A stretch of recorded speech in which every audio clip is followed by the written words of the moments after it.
Patrick with DM Patrick. But before I let Patrick take it away, please, 1 sec.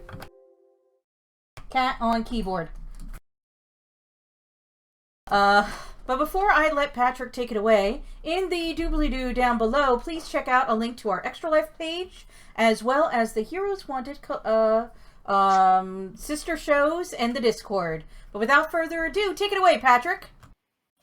Thank you, Stephanie. Welcome everyone to Red Hand of Doom. I'll be running everything tonight as the Game Master. Joining me are... Ian, and I'll be playing Augustus Gustantine, the Forged Cleric of Moradin, and whose house? Gus's house. Hi everyone, my name's Chris. Be playing Radigan Conover, human artificer artillerist, and welcome to the swamp. And hello, I'm Lorne. I'm playing Curious, the Goliath Monster Hunter Ranger. Hi everyone, I'm Tara, and I shall be playing Cithrin, the Silver Dragonborn Great Weapon Fighter. Who's Cithrin? We don't have a Cithrin, we have a Vasa. Hello, I am Brendan. I'm disguised as Vasa, ha ha ha. The great Ezekiel. Wonderful, wonderful half-elven bard. I'm Stephanie, and I'm playing Cassandra Bowman Whitaker, fangirl and divination wizard.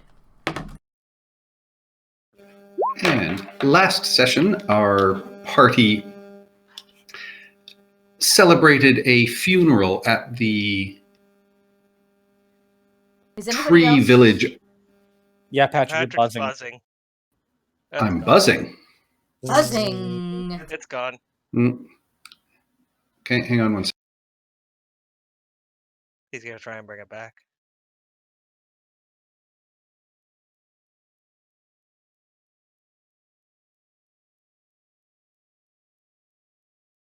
Well, we wait for him to fix that. How is everyone surviving the quarantine? I think we... is this better? Yep. Yes. All right. Last session, you guys attended the funeral ceremony for Lanakar at the Tree Village of the Elves and made various attempts to ingratiate and impress the elves of Starsong Hill. Gus and the Great Ezekiel performed for the crowd. Cithrin and Curious intermingled with various guardsmen or craftspeople, and Cassandra impressed the elf teens with her knowledge of fashions and styles of the world. Curious got a map with the layout of the Ruins of Rest from one of the soldiers, and then you guys spent time planning your assault on the ruins. Cithrin and Ezekiel came up with a plan to paint her black, and Trelara got her herbs to turn Cithrin's breath green, so you can pretend she is a black dragonborn. Radigan met with a bunch of woodworking elves in their workshop, where they figured they could use reeds to breathe underwater and cross the 20 feet or so deep lake to get to the actual ruins of the city, as well as using some sort of hololog flotation devices. Gus created metal links for joining the reeds together, so they should be able to make it to the floor of the lake itself. Then you guys traversed your way overland and made yourselves into the denizens of the swamp. You wandered lost for a while, ran into a shambling mound, heard the shriek of a dying flail snail being attacked by one of the harrowings, these fiendish dragon creatures that they are creating in the Ruins of Rest. And Trelara was upset you didn't attack the harrowing, as they are upsetting the swamp ecosystem, and killed her brother, but said she understood as you guys moved on. Working together, you guys eventually got your bearings and found a not totally wet place to make camp. We catch up with you probably about 45 minutes later. Your tents are up. You've got a small campfire going. The night has fallen around you. The sky is pitch dark. You hear the sounds of croaking and insects and sort of splashing off in the darkness, that, this small ring of light that you have as your campfire as you find yourselves here for the night.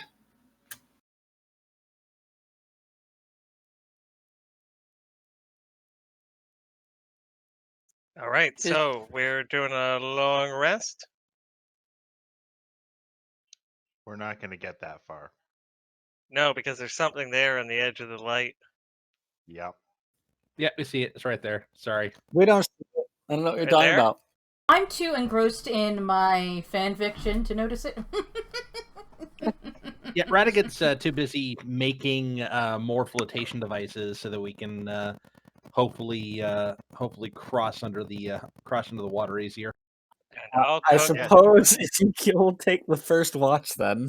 Cithrin will take the first watch with Ezekiel, so he can help her reapply, like any, check over her makeup basically, and make sure everything's applied properly. Still, You must do much more with your lashes. They do not suit you at all right now.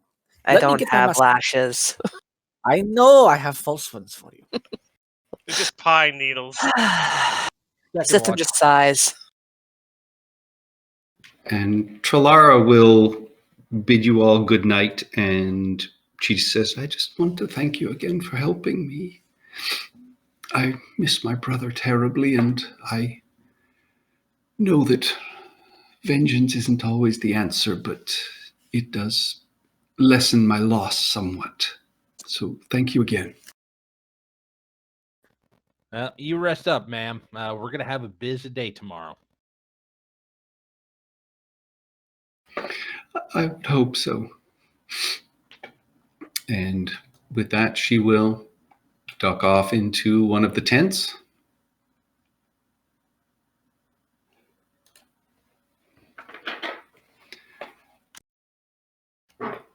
So Cithrin and Ezekiel are taking the watch. Is everybody else heading off to bed? Yeah. If it's time for that. I wish we had Duma with us. It's up to you guys. We're up at night. I think Radigan will before he goes to bed, plant his bear trap beside I don't know, beside this looks like a big log or something, right? Yeah, it's a fallen log. Okay. That seems to me the sort of thing and there's some there's like a tree / bushes here, right? Yes. Plant his he'll plant his bear trap there. He'll kind of sort of silently nod to everyone, here's where it is, and maybe set up some like some sticks, some like small logs to fall in case anybody trips over them and stuff like that. Set up a bit of a perimeter, just something to give him a bit of an advantage. Yeah, and Trelara hears this and sort of sticks her head out and just says, "Are you preparing for the night, people?"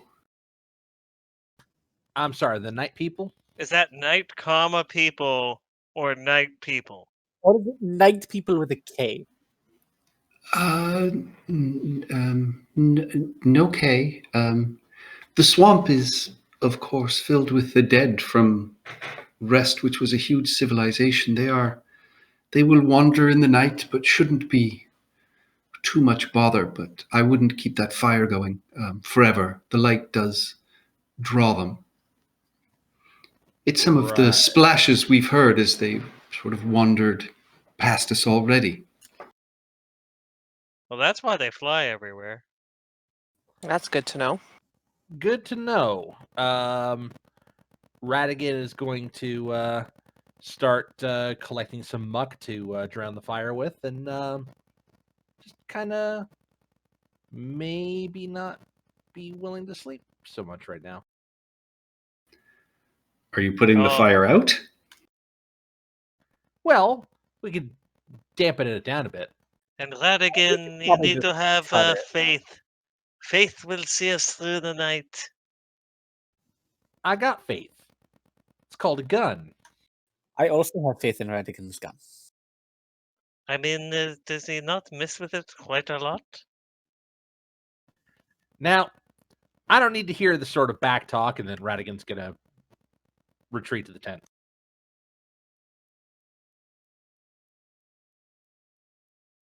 Maybe practice a bit. You lower the light on the fire, head off to bed. Yep. Yeah, I'll head to my tent and wait for my turn at watch.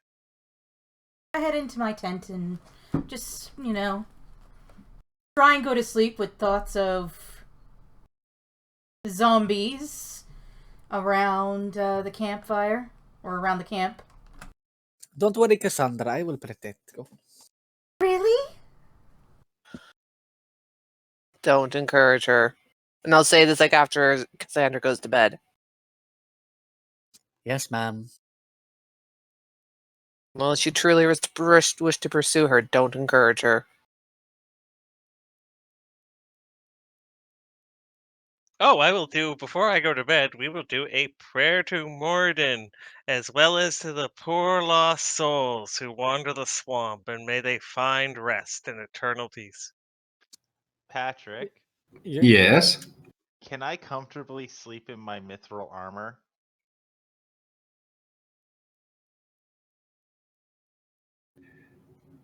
It doesn't have a property of being any more comfortable than regular armor. Okay, cool. I will take off my armor then.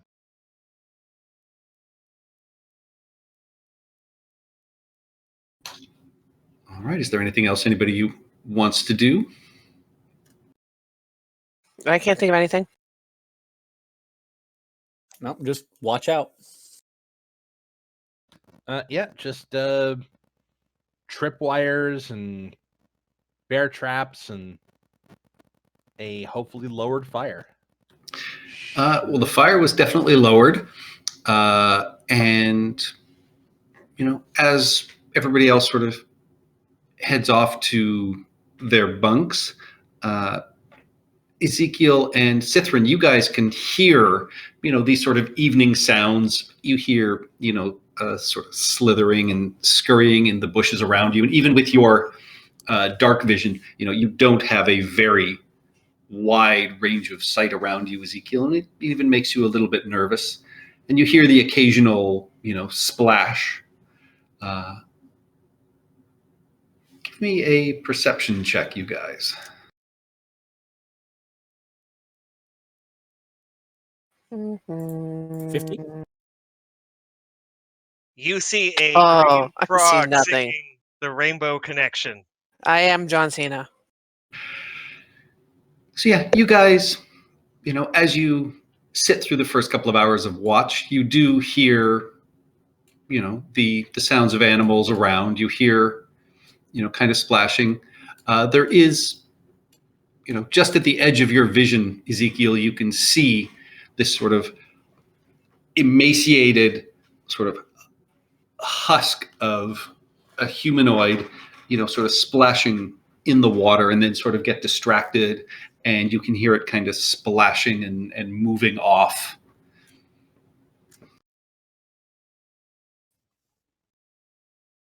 Did you see something? One of the swamp people, I suppose. Or the night people. Hmm. I do not think it means us any harm. Just be That one. quiet and let it pass.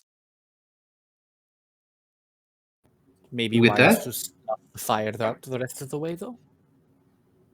That might be a good idea. Ezekiel will put out the last few embers. All right. The fire is doused. Cithern will make sure she has torches and stuff nearby just in case before he does that. Okay.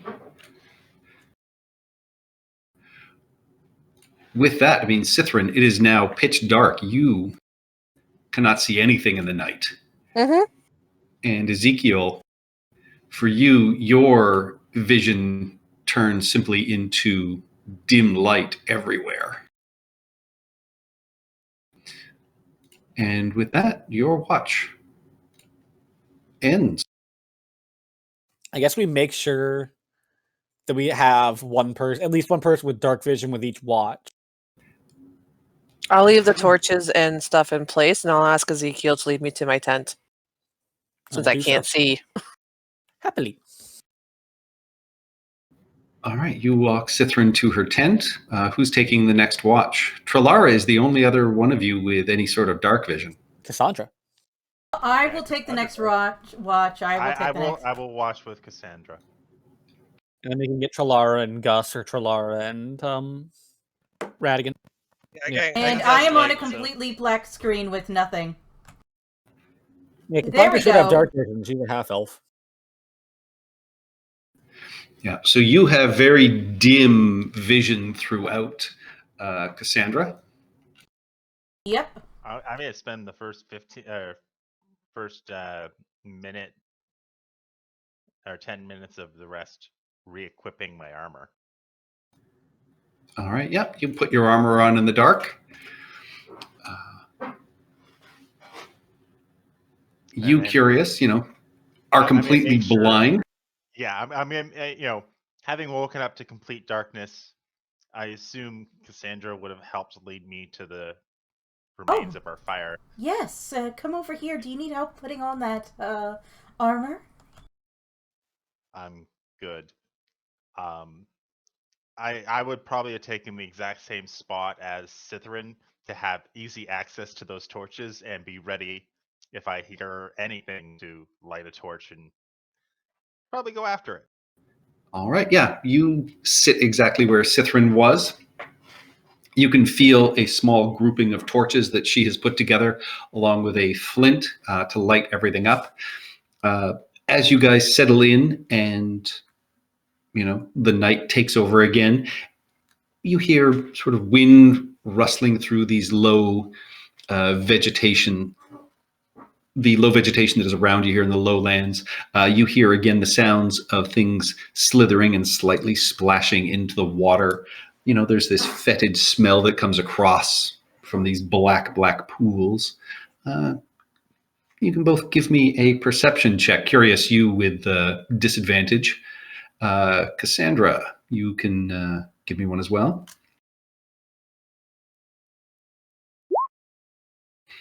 Yeah, so Curious, your ears attune, and again, you hear the splashing, you hear, sort of rustling in bushes and moving around.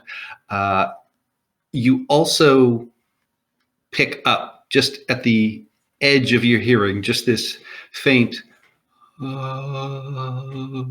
sort of low moaning sound. Not ominous. Cassandra, you can see more of these sort of creatures just at the edge of your vision, just sort of splashing and looking around. And you see one grab something out of the water and sort of scarf it down. Looks like it found a frog to eat, but they don't seem to be paying you guys too much attention. What do you guys do? I look at Curious and I guess I stay quiet. They're not coming towards us, right? They're just doing their own thing. They're coming towards you, but they're not necessarily paying you any attention. So they're moving past, they're moving around. You can hear them sort of splashing and moving, but it's not like they're closing in on you or anything like that. Okay, so I guess we stay silent and just hope they ignore us. As I look to Curious and sort of nod my head and shrug. And not being able to see a damn thing, I just sit there motionlessly listening and True. head twitching in a direction anytime I hear a sound. All right. With that, your watch continues.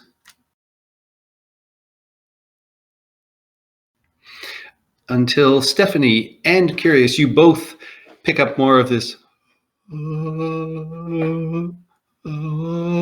sort of moaning coming from behind you. And it's this lonely sort of wailing sort of almost a whimpering sound. And Cassandra, just at the very edge of your vision, you start to see a humanoid figure that moves, out of the shadows, just the very edge of your sight line. Does not look like these other emaciated humanoids that you've seen. This one, is just sort of slowly moving in, and you can see it's clearly sort of heading in your direction, and it's just sort of stopped, and it's just. Do I recognize what type of ghost it is?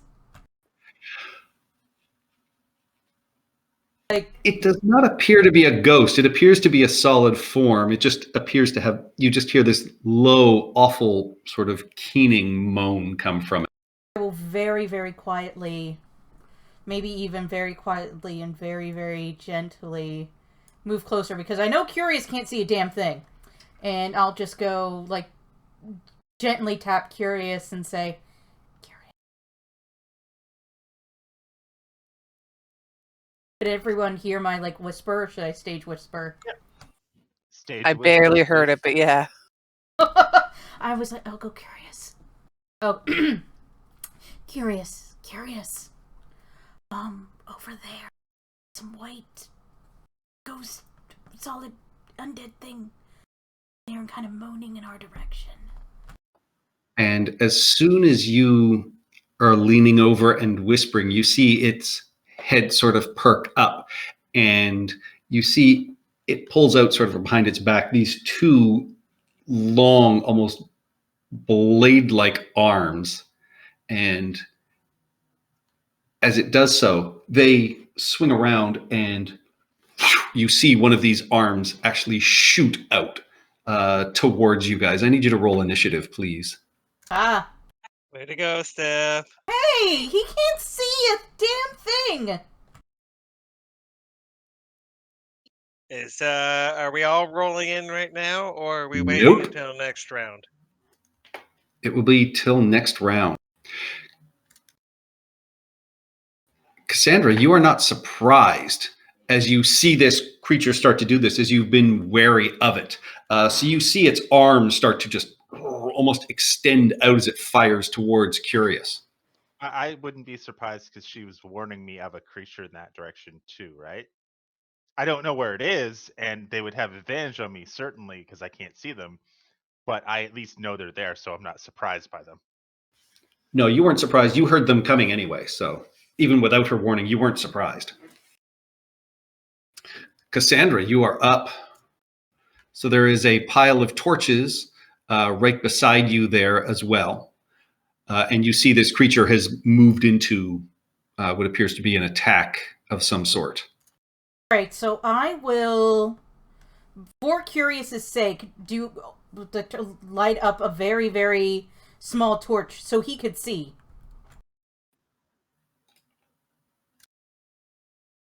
Otherwise, Curious can't see a damn thing, right? That is correct. So that's what I will spend my action doing, and then I will have Heidi give Curious the help action. Or does it interact with object to turn on a torch? Interact with object. Oh, so I can have my action. Alright. Then I will... well, we're already turning on the light anyway. So I will have Heidi assist me. And I will do Firebolt.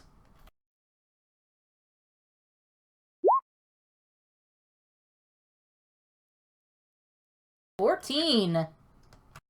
Yeah, you toss your firebolt. I mean, Heidi Cat flies out. Does a Tressrum have dark vision? I think they do. I can see invisibility. It doesn't. Technically a cat, though. It should. Yeah, it should at least have low light cats don't- vision. Don't have it. Cats don't have dark vision in D&D. Well, that's stupid. Ridiculous, So- they're night creatures.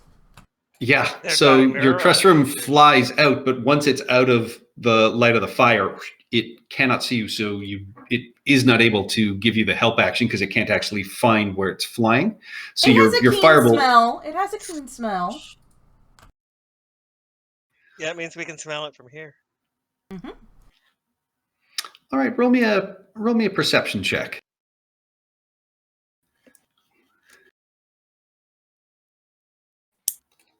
And it has advantage.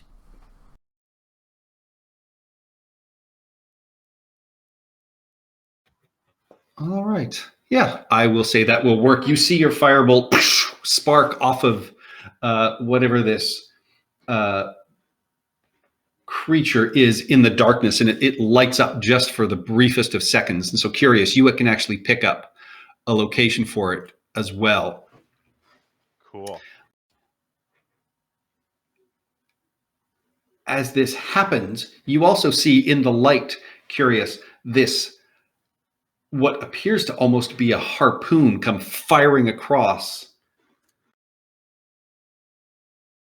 Did you guys piss off Scorpion? And it, with a 22, strikes into Cassandra. And Cassandra, you take 18 piercing damage. Oh my god. You are grappled and sort of stuck on this arm as it holds you. And then, oh my god, what the hell? with that, give me a wisdom saving throw, please. Oh, that's not good. They tased her, bro.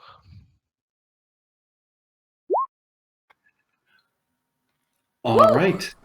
You take 9 psychic damage just as you feel this overwhelming emotional sadness and sorrow sort of overwhelm you, and you feel yourself being dragged Towards the ghost?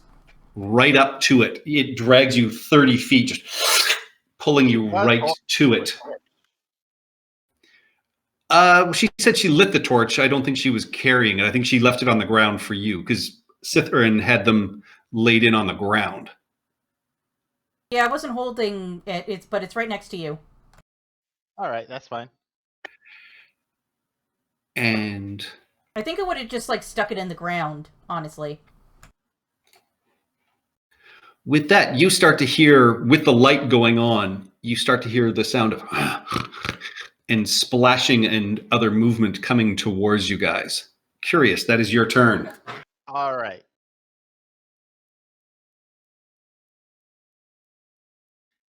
Okay, sorry about that moment there. All right, so first things first, I'm going to move up, grab the torch with my interact with object. I'm then going to basically shout out alarm to try and get everyone to wake up. I'm not going to speak up loudly because that would be annoying. So that was 5 feet to there. And then I'm going to move total of 20, total of 25 to there.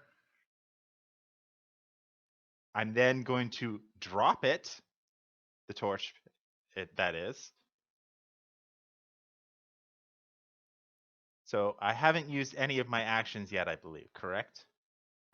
Nope, you've only picked up a torch and moved. Cool.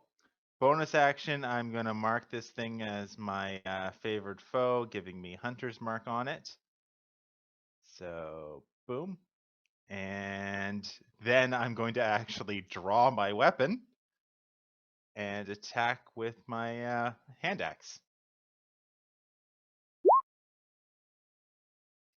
That first one will probably hit.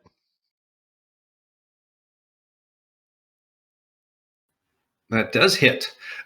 You slash through, and yeah, you can see this gray skin as you slice into it. It just seems, really sort of thick and mealy, and yeah, it hacks in, but there's not even any blood or anything that comes out of it.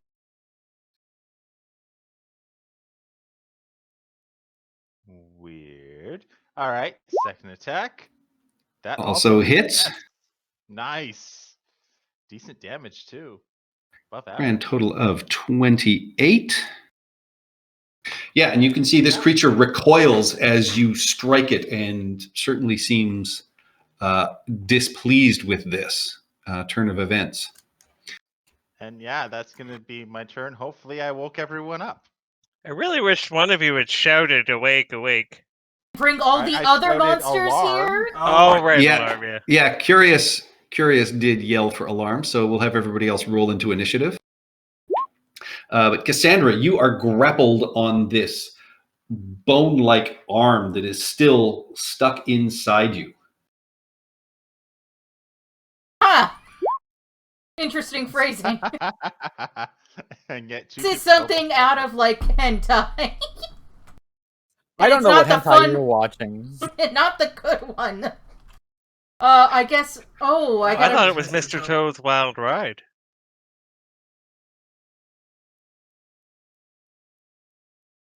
I thought it was Mr. Bones' Wild Ride. Oh! I am going. Can I? I can Misty Step out of here. I'll Misty Step.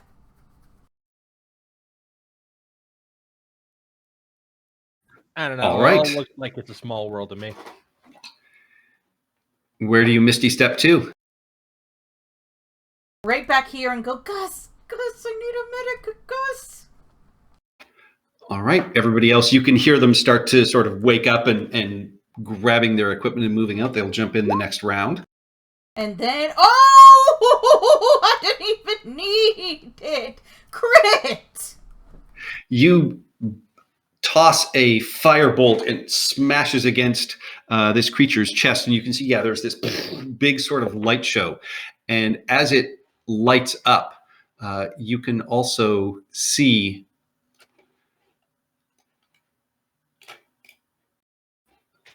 three of these emaciated sort of night people staggering out of the water and splashing. Would not my torchlight have lit them up? They lit them up, but this is just flavor. Okay, cool. And that takes us to this creature's turn. And it's as you do that, again, this arm fires back out at you, Cassandra. At least I give it disadvantage. You absolutely do not. You technically give it advantage. What? What? What? Yes. Shield. This creature has advantage on attack rolls while it is within 30 feet of at least two other creatures. It is But because I'm within 5 feet of it, ranged attacks would be made with disadvantage, wouldn't it? This is not considered a ranged attack. Where It's got a Oh, reach of 30 okay. feet. It's a What special monster is ability. this? It's called the Lonely. It is a sorrow sworn. What the fuck? This thing is actually really cool. Yeah, no. That is a non-natural 20, which Shield! strikes you again Shield! for... Shield. That brings it up to 20. You need 21. Then it still hits. 21 to miss. Oh, never mind. Oh, Yeah, it smashes through, and you take 16 piercing damage. well, I'm And down. again, you are reeled back beside this creature. I'm down. Why does it want me? Oh my god. It sort of, you see It's it going embrace to eat me. It's going to eat me. and turns to just start walking away from you, Curious, with Cassandra. Well, So gets an attack of opportunity. Does a 15 hit? It does not. So you can it's starting to drag her through the swamp.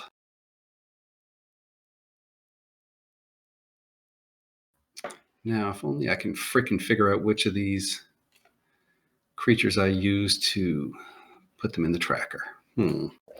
Either way, doesn't matter. Or over them in the tracker, and it'll put a yellow box around them. There it is.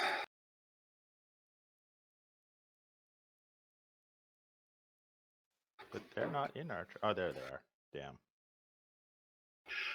Damn. And they continue to get up and move around, and seeing you in the torchlight, Curious, one is going to race up beside you.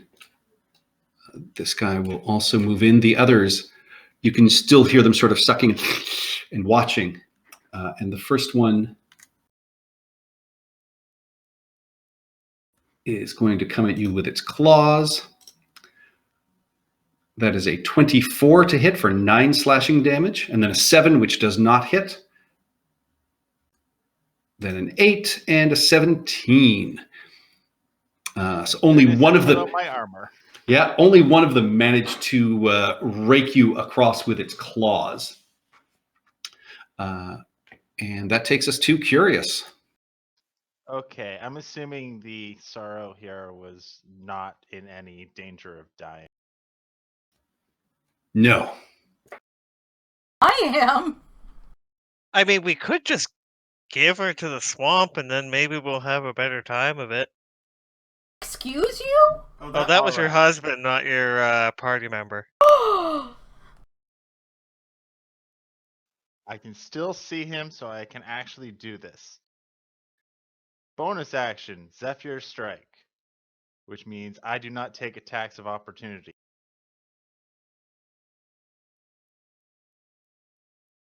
And I'm going to rush 15 feet. Hopefully this works. I then make an attack with advantage. 22?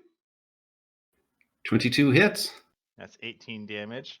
I'm going to... You find, actually, as you strike him at this point, it does not do as much damage as you would have thought.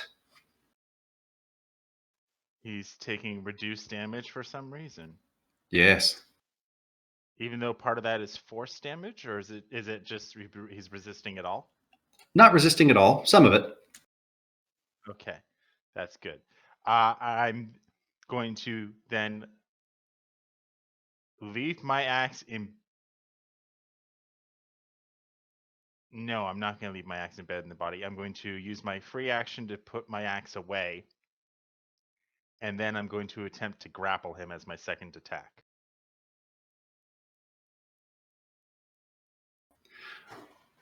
All right. So he has to be a 25.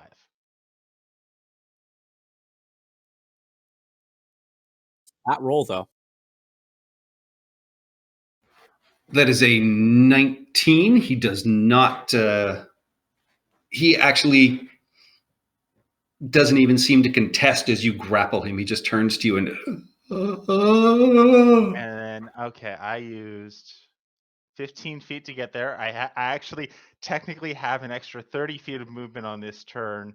So I'm then going to pull him and Cassandra back. Once you move somebody who's grappling something, they drop the grapple. Really? Yes. If either group is subject to outside movement, like forced movement, they drop the grapple. I believe.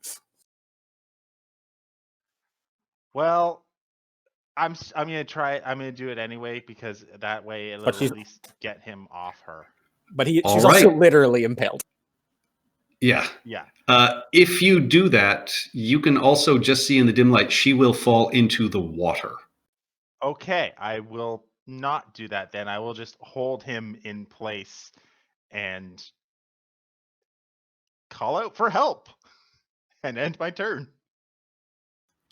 All right. Top of the round, Cithrin. Right, I'm assuming I had the chance to don my armor. You've only had take 10 one minutes. round. It'll take 10 minutes. All right, screw that then. I'm gonna run out of the tent. What do I see? Do I see this light down here and these guys?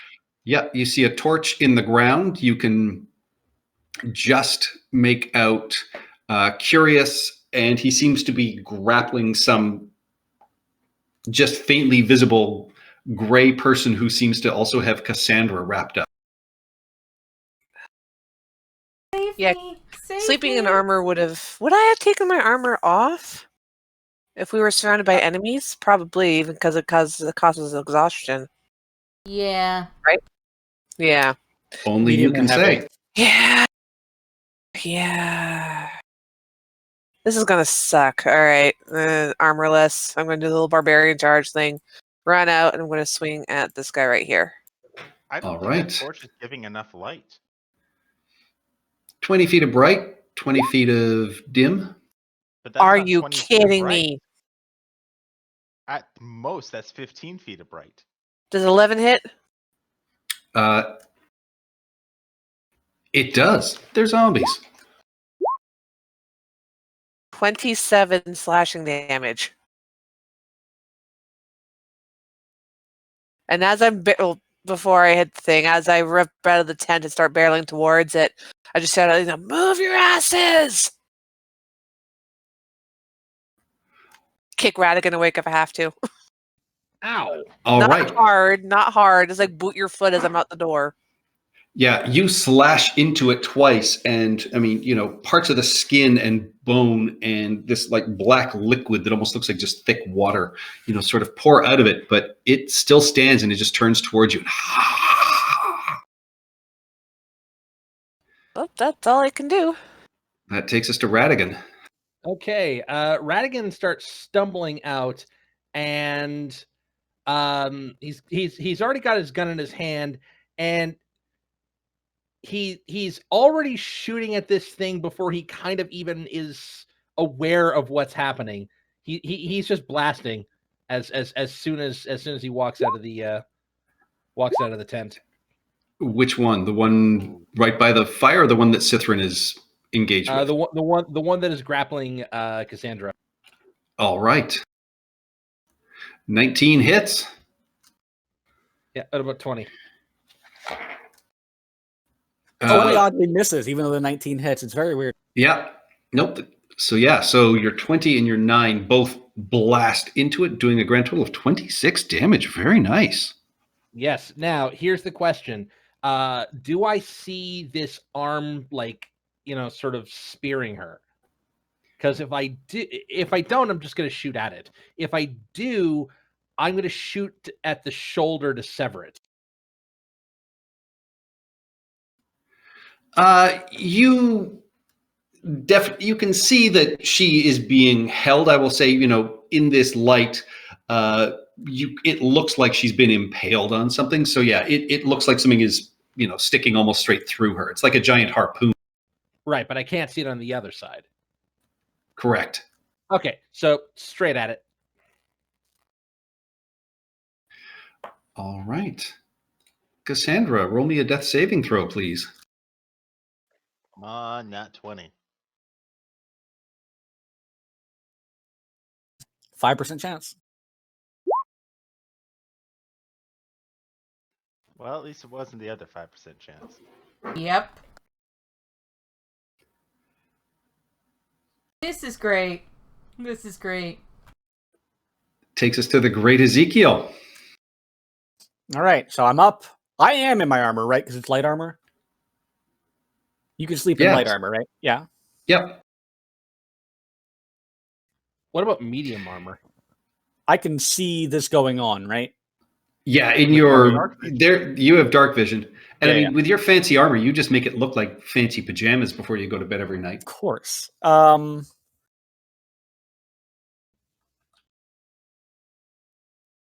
have a slight problem, and that's I can't hold a bonus action. No. All right.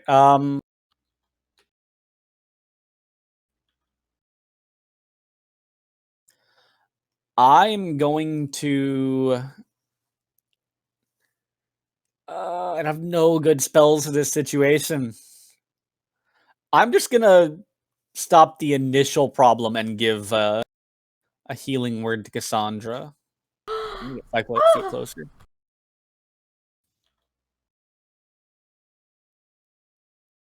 Isn't healing worth 60 feet? I just 60. I always think it's 30 feet for some reason. That's not a healing roll. That's just telling you guys what healing word does. Yep. Yeah, roll that sweet, sweet heals. -3. 5? 5. Good healing. At literal minimum. That's bare minimum. And then action. I'm going to cast Dancing Lights 120 feet to the west of me. Is that a good idea? Is that just going to keep... No, that is a good idea. He's doing Um, the T-Rex flare thing. Yeah, He's maybe going not quite Yep. that far, but like Distraction. maybe like 90 feet to the west of me. Besides, we've already made enough commotion that anything, we're going to have more company. All right. Yeah. So 90 feet away, you see some lights flare up over here, and you immediately start hearing more sort of splashing and movement. All right, and that'll be it. All right. I need both Cassandra and Curious to give me wisdom saving throws, please. What's your third character going to be, Lauren? A rogue. Haven't decided what yet, but it'll be a rogue. Curious, you take 10 psychic damage just as a wave of sorrow washes across you. Oh And no, guys! I finally took damage to my hit points. How much damage do I get? you pass. You take no damage. Oh, thank the gods! It's a 15, guys. Now, this second harpoon arm swings around and is going to critically hit you, Curious. You take 41 piercing damage. Good God. And I need both of you to give me another wisdom save, please. Again? Yep. Well, there goes Curious.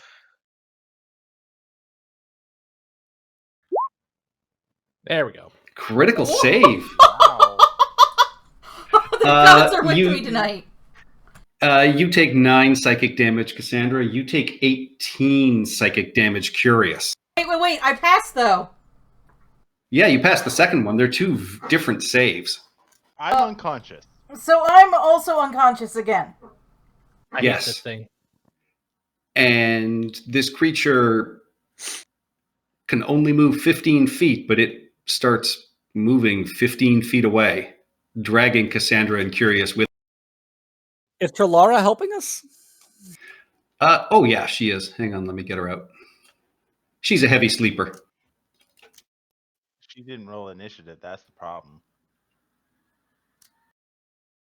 That's a I've mistake. got a few too many things going on here. Yeah.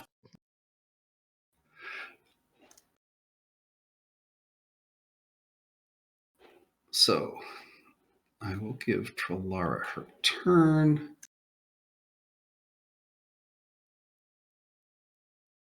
I mean, she would have gone before all that happened. Yeah. Well, her turn would have been to.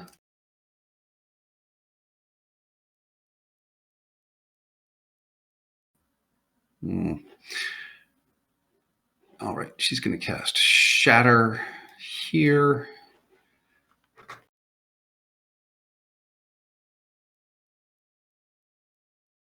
That seems like a bad idea. They don't seem to make Jesus, noise. just light. especially with the saves these things made. 20 and a 21.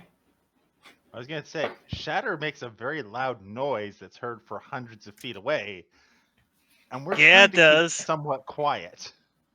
Yeah. Let's just kill everything in the swamp. I'm up for that. Moradin would like to make this place safe.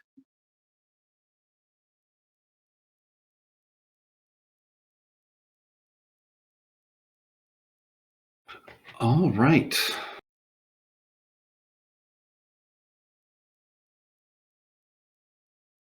So the one in front of you gets blasted, Cithrin, and it drops to the ground. And then immediately sort of staggers and stands back up. God damn. Too hot? Hot damn. And that actually takes us to the zombie. So the one is going to step up next to you, Cithrin, and then it just explodes.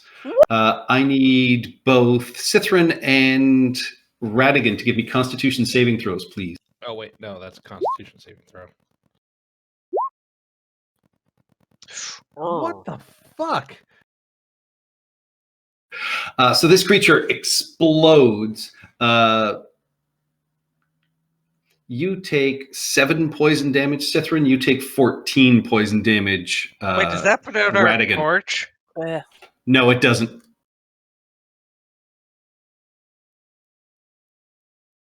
That's good. This one is going to head up to Radigan. This one will go there. You hear a couple more start to appear in the swamp around you.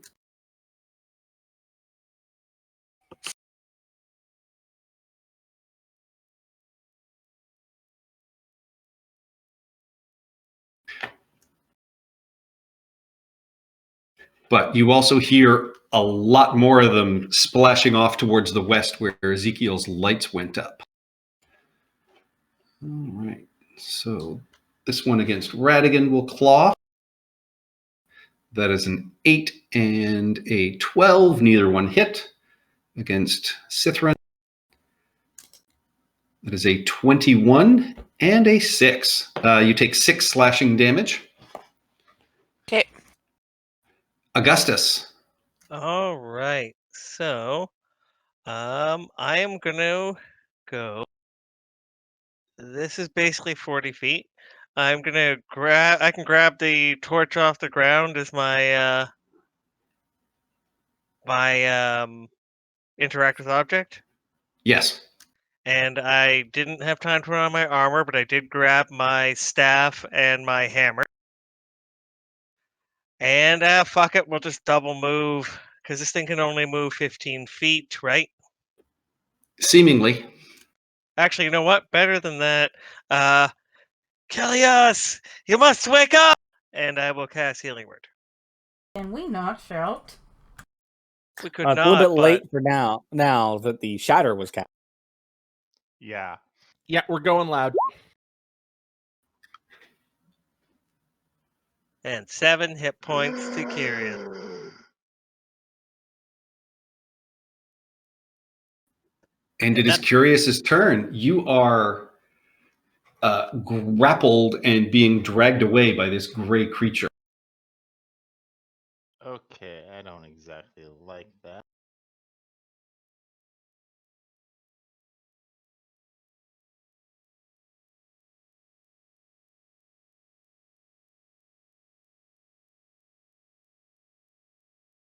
All right. Quick, bleed on him.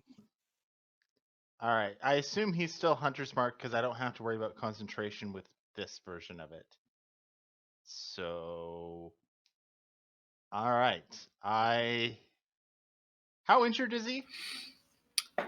He looks scraped and battered. I mean, he's not bleeding, but he definitely has massive sort of contusions and burn marks across his body. He looks hurt. All right. Yeah. I will mark him as my prey. My Slayer's Prey, give me an extra d6 damage on this guy, and I will smack him.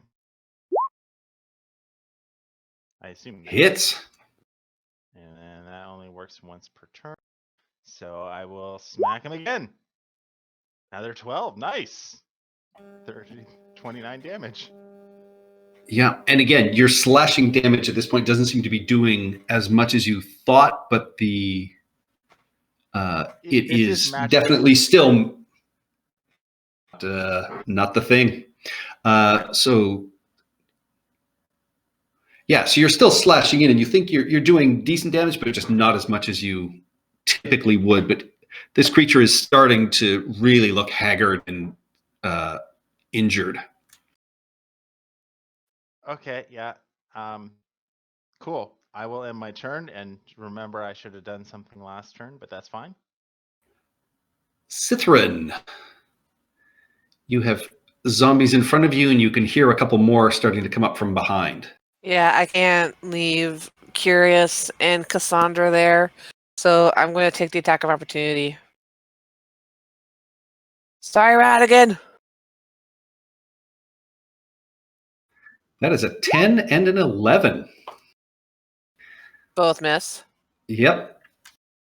18 a natural 20, so that is Nice. They both hit. Yeah, your great axe comes swinging and slashing through, and you can hear like the crack and breaking of sort of bones and limbs. Again, there's no blood that comes out, just this sorrowful kind of wail as you do this. And your damage doesn't do as much as you would like, but you're definitely hacking into it. okay. I'm going to do it again. Action surge. Do you have Great Weapon Master? No, I have heavy armor. I've been Both fighting of it, but those, she has. both of those hit. An 18. Oh man. 32. Yeah. This creature, even as it is absorbing these blows, you are hacking through. It is incredibly damaged and injured, but it is still alive. I'm just trying to help take it down as quickly as possible, and that's all I can do right now. All I right. can't let it get out into the swamp with Curious and Cassandra. Radigan, you've got two of these zombies surrounding you and more heading in your general direction. Excellent. I'm going to duck around these guys because these guys no longer have reactions. Sorry, Ezekiel. And I'm fine. Save friends. Yes, and I'm going to continue blasting. So the first one. Your first one strikes and, burns, and you can just see this searing mark across its flesh, and it just, and it finally sort of slumps down to the ground. Damn right. Then I'm immediately going to turn around and give each of these guys one each. Nice. Those all hit, don't they? They do. Hooray! So Is that the first one, time? Yeah. It's happened before. All right. So first blast hits that guy. He is still alive, and he just sort of hisses at you. Second one also strikes, injured, but still on its feet.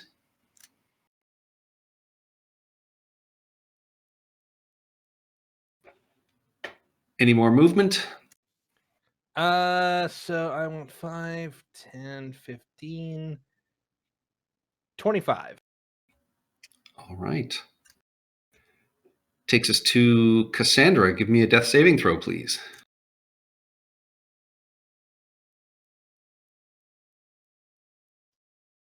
You did get healed the one time.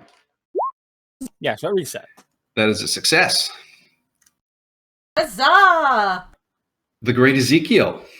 I am sorry for what I am about to do. No, you're not. No, I'm not.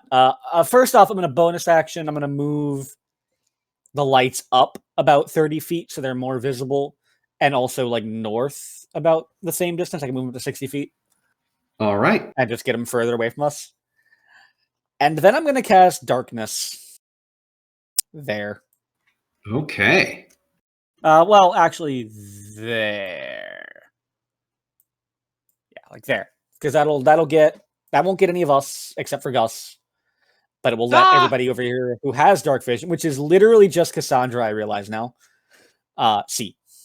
Sacre bleu! We This is have dark. to kill the lights, and that'll be my turn. Okay. Tralara will fire at these zombies, and she will move up beside you, Ezekiel, and she will just say, "They can still see us." And she fires twice, striking I just don't want any more to come. that guy.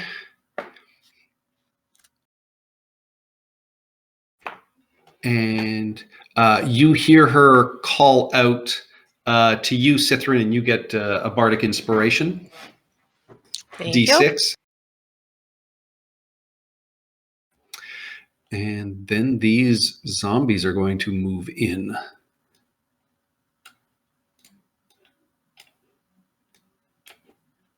And you can see these ones in the swamp actually start racing towards you, Ezekiel. And this one, as it approaches, just immediately explodes and bursts. I need a Constitution saving throw from you, please. What did you do? I killed the light. So the light was keeping those ones away? 17. 17. I You just take didn't 7 want- poison damage. From behind, you hear Trilara sort of gasp and choke as she takes the full brunt of it.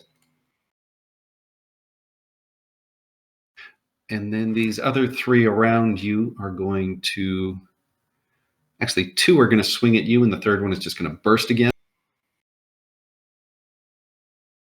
That is a natural 1 to hit.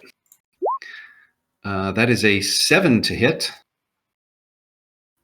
There we go. Then a 22 and a 21 for a grand total of 10 slashing damage. And then the other one explodes next to you for 14 poison damage. And Trilara fails again as well. Augustus, you're completely blind. And all right, so it was darkened, but I was pointed to the south, right? Yes. So I guess, It's unfortunately, not like It's not not like you're what? blinded. Like you're not stopping at the end of your turn. You're still running. Yeah. So I'm gonna keep going out. I'll keep realizing the darkness was probably, at least for somewhat of a reason, we'll split the difference and I'll use it long enough to get a quick glimpse. I'll still take the disadvantage when I hit, but I'll come out of the darkness. If you could actually just move me, I'm going to come out of the darkness with the torch, see for a second, and throw it behind me back into the darkness and finish my attack. All right. You come dashing out. Give me a dexterity save as you stumble down into water. Ezekiel! Look, we That- had to kill the lights, or more were going to come. And that was a dex save, you said? Yes, please. Yeah, you stumble down. Your hooves hit water. You're able to regain. You see this gray creature dead on the ground for just the briefest instance. You see Cassandra is still unconscious. Curious looks very badly hurt. Cithrin has sort of a happy smile on her face, and Radigan, just kind of looks grim and is picking his teeth in the darkness. And then you throw the torch back into the darkness. All right, I will try and stop a Cassandra and smack her with the staff. How much damage do you do? It didn't roll. You have to see her in order to do it. Oh, really? No, I you can't don't. just. You have to touch her. You're touching with a staff. Yeah. You reach past. I won't even make you roll, and yeah, you bring Cassandra back up to life with 9 health. Now be a deal and show me which way for the next one. I will do a little presentation, I guess, a little bit of a light. Well, it doesn't help. You're It's supposed not to your point- turn. Oh, okay, sorry. That's okay. Curious. You're in Alright. pitch black. Yeah. I'm going to metaphorically sit and take a breather. I'm going to use my tireless ability. But you're taking a breather. I gain 6 temporary hit points. I can see. I don't know if you meant to do that. Yeah, I just turned everything back on. It doesn't matter at this point. Yeah. You guys may as well be able to see everything else, but roleplay wise, you guys are still completely blind. Yeah, so I use my action to cast Tireless, well, not cast Tireless, but use my Tireless feature to give me 6 temporary hit points. All right, Sithrin, That is my turn. you're completely in the darkness. You Yeah, can hear the sound of fighting and scrabbling going on somewhere about 30 feet away, where you remember Ezekiel sort of being. um,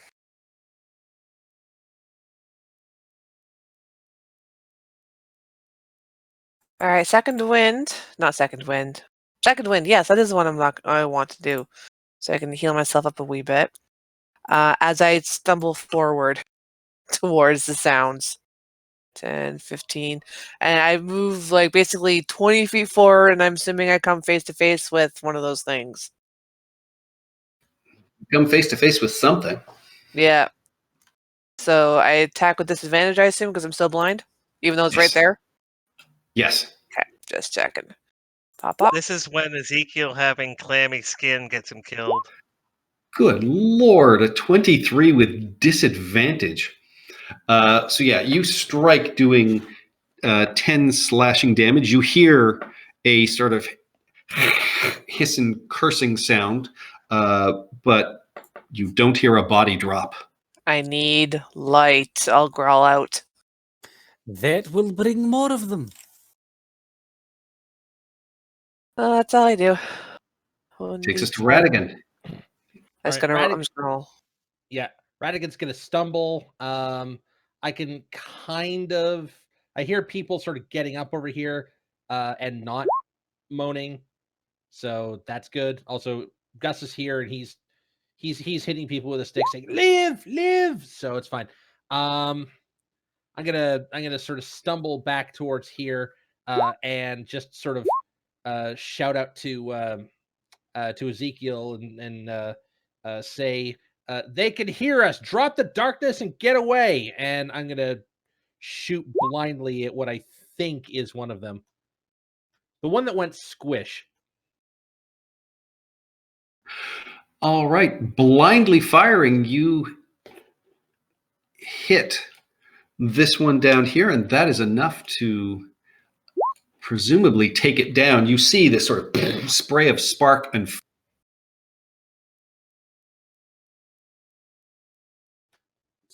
spark and fire, and it stays down as it hits the ground and continues burning. You see it sort of twitching and moving, but it does not stand back up. Does not make its undead fortitude save.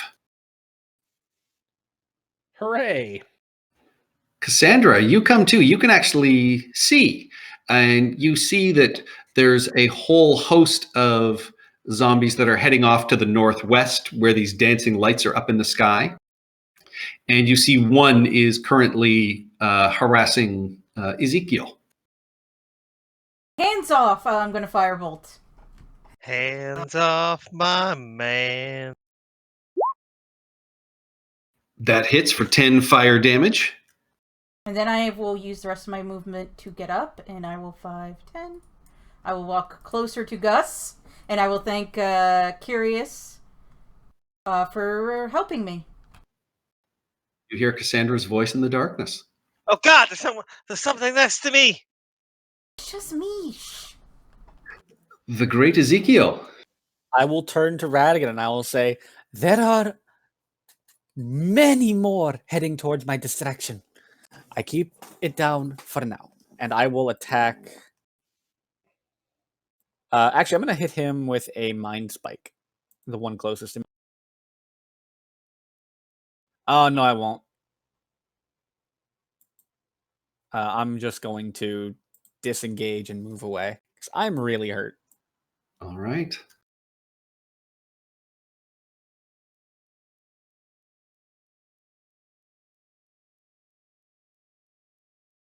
And bonus action, I'll give Trelara a Bardic Inspiration. All right.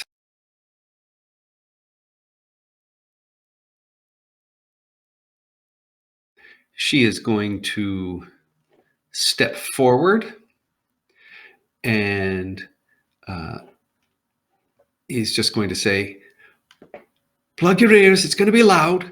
And she blasts out a thunder wave, which with a natural 1, this zombie fails and is just blasted into 6 sort of different appendages flying across. There is no poison spray from that, but it does not get up. Wait, what's the 6th appendage? I got the 5. You know, You'll it's have to a go. appendage. You'll have to go dig through the darkness to find out. And with that, you guys are out of combat. You can see lights twinkling off in the northwest, and you can hear zombies splashing and moving through the water to get to them. Having All right. flashbacks to LARPing. All right. All right, Let's. pack camp. let- We're getting out of here. We're No. relocating. We need to stay. We should stay here because we are all very, very hurt. I will take the last Find the watch. torch. Find the torch and put it out, and I will get rid of the darkness. It's literally right under Radigan right now. He probably has hot feet and he can't see it. Yeah, put it out, I would and move my we'll. foot. Yeah, put it out, and we'll. I'll lower the darkness. Fine, I stub it out like a cigarette. All right, the darkness It went drops. towards the ground. Yeah. Cassandra and Trilara and the great Ezekiel are the only ones who can see. They will come down and lead you guys back to the tent. And Trilara says, I'll stay up for the last watch. I can see through the night. I will stay up with her because I'm still good because I didn't actually take any hit points. I still have. I'm down 2 from, I guess, the last day. So those are gone. Or those are back, right? Not This- yet. this is They will be in the before- morning. Yeah, Dump all the healing you can into Yeah. Trilara. Yeah, I'll give her a couple. let's do the Kacha. Oh, and before Ezekiel does that, Radigan will pull out a large lollipop and give it to Ezekiel and say, "Now you take it easy." We'll do 2 prayers of healing on. Ignore the arcane firearm. I'm not healing. Oh, you I with my thought- gun. I thought that lollipop was explosive. Could be. Thank you, Radigan. All right. I'm exactly full, I think, or not quite. Yeah, Do I need Trilara. one more? Because that will do prayer of healing. good, does I'm how good. many? Pretty know much the what? whole party. And we don't have to be conscious to get it. Hooray! I will sleep by the tent and I will keep my gun out and just be really light sleeper. I don't know if I can. No, you can't really say that. And I'm going to not have a torch prepped, but I'll take a small stick or stone, put it in a sack, and cast light on it and close the sack, and then I can huck it if need be. All right. And after, another 30 seconds, your dancing lights fade out into the sky, Ezekiel, and you hear just this moaning and groaning and splashing as this large group slowly start to disperse back in and around into the swamp. With that, the rest of the night passes generally quietly. You guys do get a long rest, but it is not a peaceful sleep. Your ears are highly tuned, and just the lightest splash almost sort of wakes you up and gives you a start. But eventually the sounds die back down. You see light just start to break over the horizon. Augustus, as you and Trilara finish this watch, you hear the sounds of the insects start to buzz and pick up, and soon they are swarming all around you guys again. And Trilara lights another small fire at this point, starts sort of breakfast up, and just says, "I think we've made it through a long night, Augustus, and I'm sorry to say where we go, there will be no kind welcome coming down upon us, but I We are look forward used to to fighting that. with you." Oh, we will do, and we will do good, and the Moradin is on our side. He is with us. We saw it in the battle last night. When did we see it in the battle last night? With your resolve and your strength in fighting them, with your metal. Radigan lowers his goggles long enough to roll his eyes.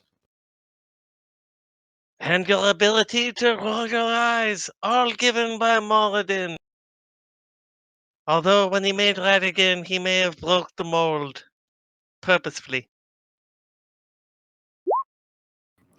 And with that, you guys will have a morning breakfast. You have your full health. You have all your spells back. And we'll take a quick 5-minute bathroom break. Cool. Oh, cool. All right. Be right All back. right. And we Also, just what lost the- Radigan. Did we? Oh, you're back. I'll be right back. I never went Be anywhere. right back. Oh, Do you have no, to roll you're- 20 for like a hot second? Yeah. My internet went out earlier today, so it might be shaky. In all sorts of weird ways. Who knows? If YouTube's down, anything's possible. Is it still down? I have no idea. That looks like it's back up. Yeah, I was gonna say it looks like it's working for me. We don't know the name of the black dragon that's supposed to be worshipped by the lizard folk, right? I remember asking, and I don't think we got a response. No, you do not know the name. Perfect. Did not think so. Just wanted to confirm that. Because one of those things was like, do I legit not know, or did I just forget to write it down?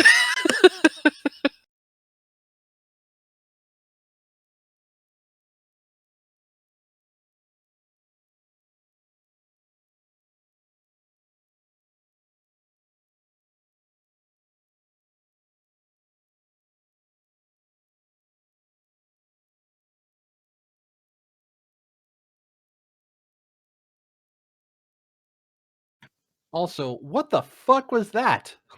What? That thing that attacked us. Fucking scorpion zombie. The Lonely. Oh, lonely. Good God. From Only the Mordenkainen's Tome of Foes.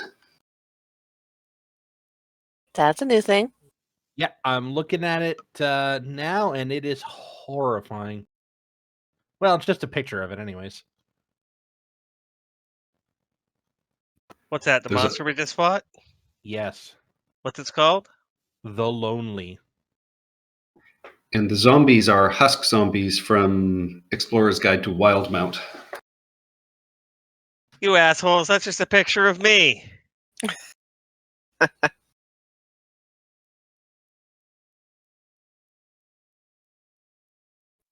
Back. Oh yeah, that is kind of creepy looking. It looks like the husks from Mass Effect with like a shooty arm.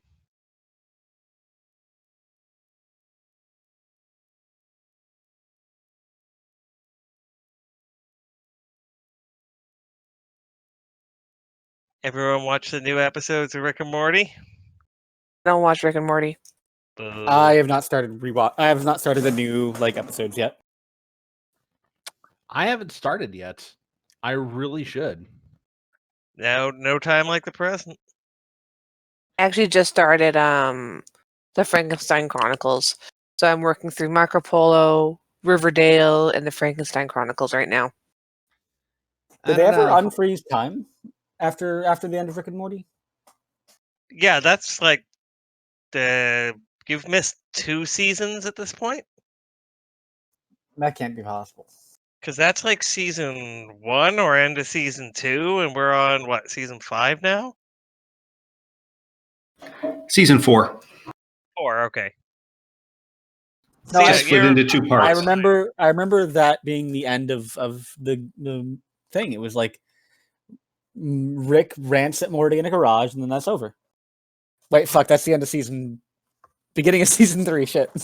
Oh my god, I don't want to was lying. panic anyone. But Lyndon downloaded all the Thunderbirds. The old marionette ones. Lyndon, wait, hang on. CGI Lyndon downloaded a car. Captain Scarlet or Bust. Is that Yes. Captain Scarlet is X, or am I thinking of XL? XL5 was a different one. Is it XL5 XL5? was a different one, yes. I love those old marionette shows. What The if- only I've told you guys my Captain Scarlet story, right? I don't think so, but because I would remember that because that's interesting.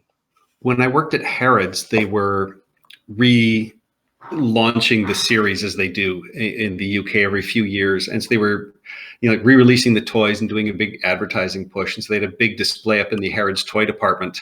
And if I had blue eyes, I'm a dead ringer for Captain Scarlet.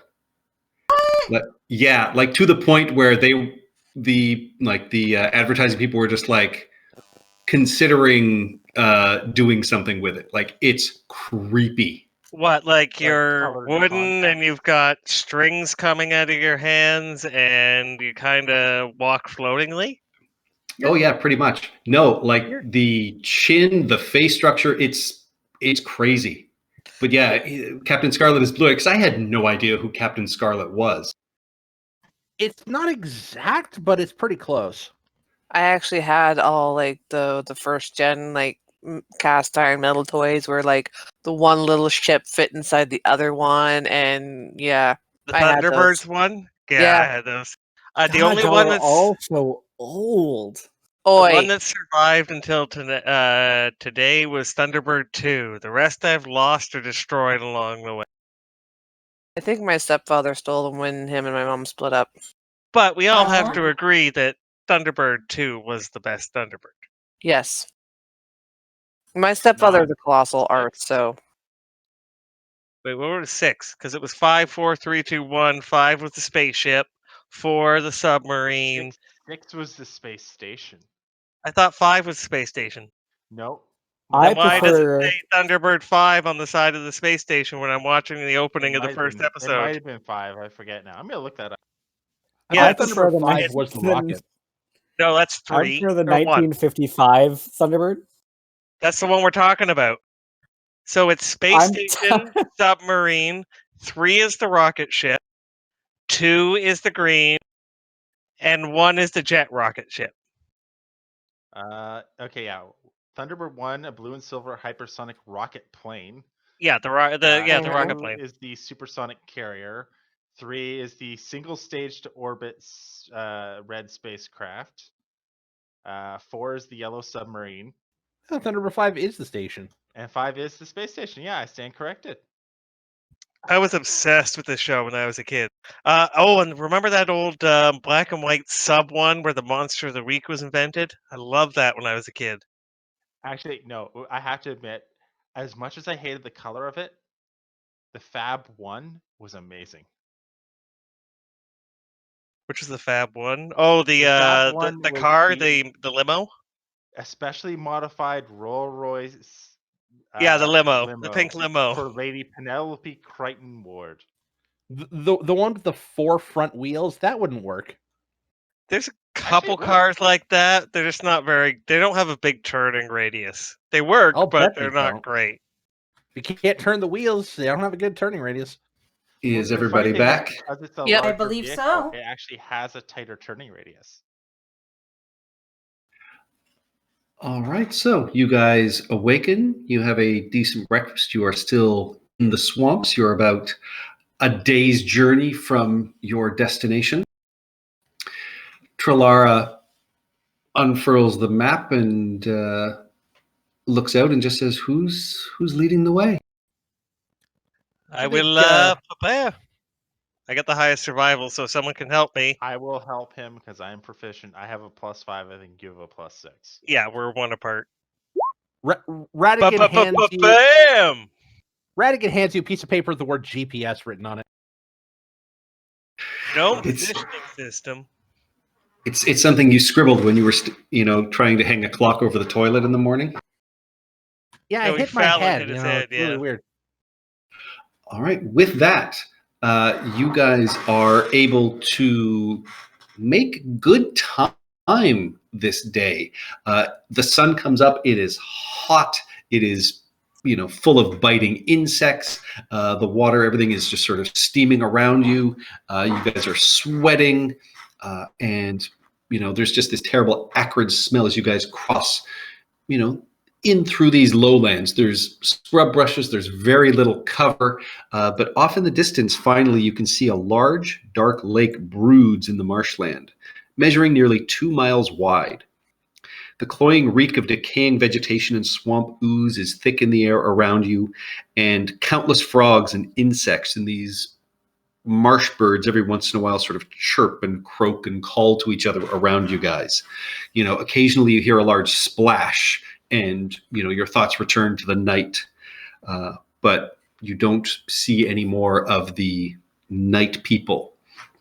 But as you are walking, Trelara will tell you some stories that she's heard, and she has heard that under the ruins of the city themselves there are undead that have this sort of pestilence and vile disease that the hunters talk about.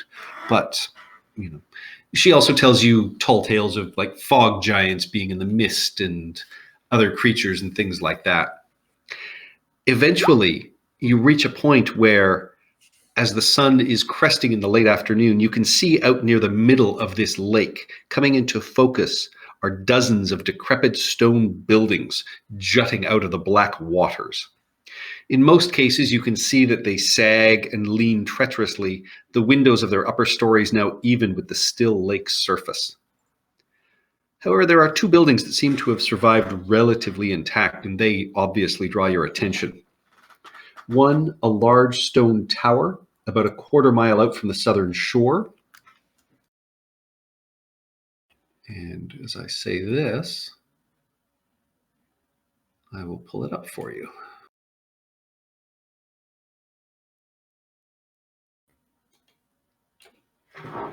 So you guys are coming from down about there at this point right now. And so you see the large stone tower that is that sort of larger square there, about a quarter mile from the southern shore, and the other a large stone building near the lake's center, which is there. Both structures have rickety wooden walkways ringing them at water level. And even from this distance, you can tell they look like recent additions. Clearly it looks like someone has either settled in or is starting to build in the area around you. And as you are making your way forward, you can see,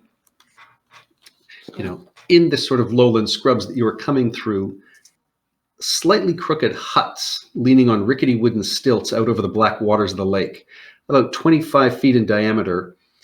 Some of these huts have wooden walls and a roof of sticks and branches, all covered over with copious amounts of dark gray, and even from this distance, rancid smelling mud. So, and you can see that some of these huts, lean out over top of the water itself. And, you see each of them have like a crude ladder entryway, made of broken branches sort of lashed together with reeds. And, moving in and amongst them, you can see the lizard folk that Trelara sort of warned you about as, she sort of hushes you and bids you to crouch down. Crouch as best I can. Not built for crouching. And in this late afternoon, you guys can see from your vantage point just the general goings on of this village. You can see in the center of some of these small land masses that make up, this village, there are a couple of lizard folk who are clearly building some sort of pit trap. You can see them sort of digging into the spongy marshland. And you see a couple of others on the far areas, sort of standing guard or milling around, and sunning itself on a large log up here is what appears to be a very large lizard that is just occasionally its tongue snaps out and, grabs a couple of insects and reels them back into its mouth. What would you guys like to do? All right, we got a fake black dragonborn. We've got a talking man who's kind of under Darky, and that might be enough to bluff us past these guys, or maybe these guys are just not ready to listen to anyone's bullshit. Who knows? Let's find out. What information Well- do we want from them? And don't forget Moladin. We have Moladin with us. We'll keep him in our back pocket. Should we study our prey, watch them? No, I. completely agreed. Hmm. Mm-hmm. Doesn't sound like the worst idea I've ever heard. Oh, Let's see if we can take up positions in some shrubs and hunker down. since it's the next day, would I have had time to recall Heidi to me? I have to do that every time I die? No, I Or don't think no? so. Okay, No. good. She Every doesn't time die Heidi when you die. She Okay, dies when good. she dies. She just pops out of existence temporarily. Alright. No, you do that as an action. I know I can do that as an action, but if I go down, doesn't she, like, temporarily No. disappear? She is her own creature. Oh, okay. You don't know who she immediately runs to and sucks up to for food and attention. Heidi Cat! It's Radigan. It's Radigan. Only because Radigan Oh. doesn't want him around. Her around. And Radigan always has these big empty boxes from the projects he's working on. It's almost like if it fits, then it sits. It's the darndest thing. Radigan's gonna make Heidi Cat her own tower out of boxes one day, her own little fort. With Steph, wheels. You don't do the square bracket in front of the slash. And Crap. you do double square brackets on the actual rolls. That's okay, it didn't roll. Yeah, I know. And thanks for remembering. I should have asked for your portents. So as you guys are moving in, I mean, there's very little cover here. There are just small bushes. There's patches of open water. So as you guys spread out, I need you guys to give me a stealth check, please. I would love to have done pass without trace if we're going to try and stealth this out. Sure. All right, so it's just gonna be a 22! straight roll for me. Patrick, I have a question. All right. 28. If, for Yes. example, my armor were suddenly, I don't know, the color of the swamp, would that help me in any way?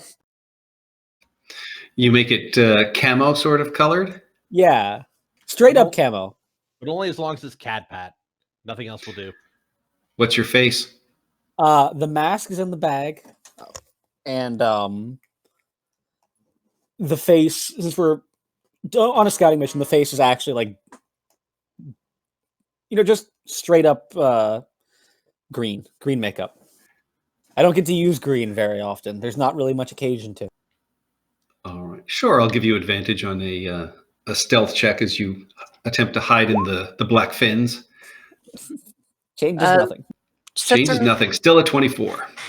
Sethran's going to hang back. She doesn't want to be seen like crouching in amongst the weeds if she's caught. She wants to be like, strolling in authoritatively if. So yeah, she's gonna like hang back from everybody else, kind of thing. And I've got So a big you're bootay, around a bush. so I'll stay at the back as well. Sorry, Curious. So you're like peering around a bush, that sort of standing and peering around a bush, just looking Yeah, at the basic- camp and pondering. Yeah, basically, as you guys move forward into the sides, I basically just stay where I am. All right. And curious, as you are moving forward and looking around, you notice on this, one of the few trees here sort of in front of you, there is one of the small branches seems to have been sort of bent downwards, you notice. I hold a fist up to stop everybody, and I want to give it a closer look to see if it might be a trap. Give me an investigation check. Yeah, you quickly pick out that there is a snare that has been built into this tree system. I will point out the snare, whisper to the group that there is a snare there, and tell them to avoid it so that we don't set it off. I don't feel comfortable trying to disable it because it might make noise.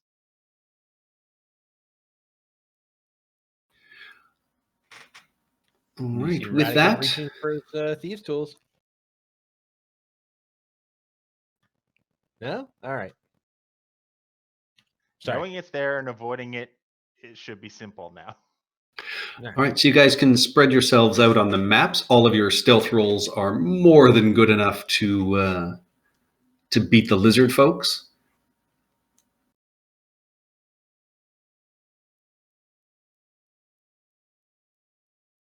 Just on this island, or are we presumably going like sneaking through the water? Well, you would know up to that you my guys. path without trace is only good for 30 feet. Yeah. So once you leave that, any stealth check you make beyond that, you're going to have to make a second one. So Curious would have told you to sort of stick close, but so yeah, anywhere within that blue area, you guys can move fairly safely, or We can't see the following blue where area. Curious goes. I don't see a blue area. Yeah, Patrick, you Oh, have to enable That's that because for it's us to see. me and Patrick to see. But it makes it nice and clear if you're in or out. Yep. You're in or you're out. Should I send Heidi Cat up to do some scouting, do you think, guys? They have been smart enough in the past to see that as a potential spy. Not the lizard folk in particular, but this group. Okay. It is a risk. Alright. Stay close, Heidi Cat. You is a risk.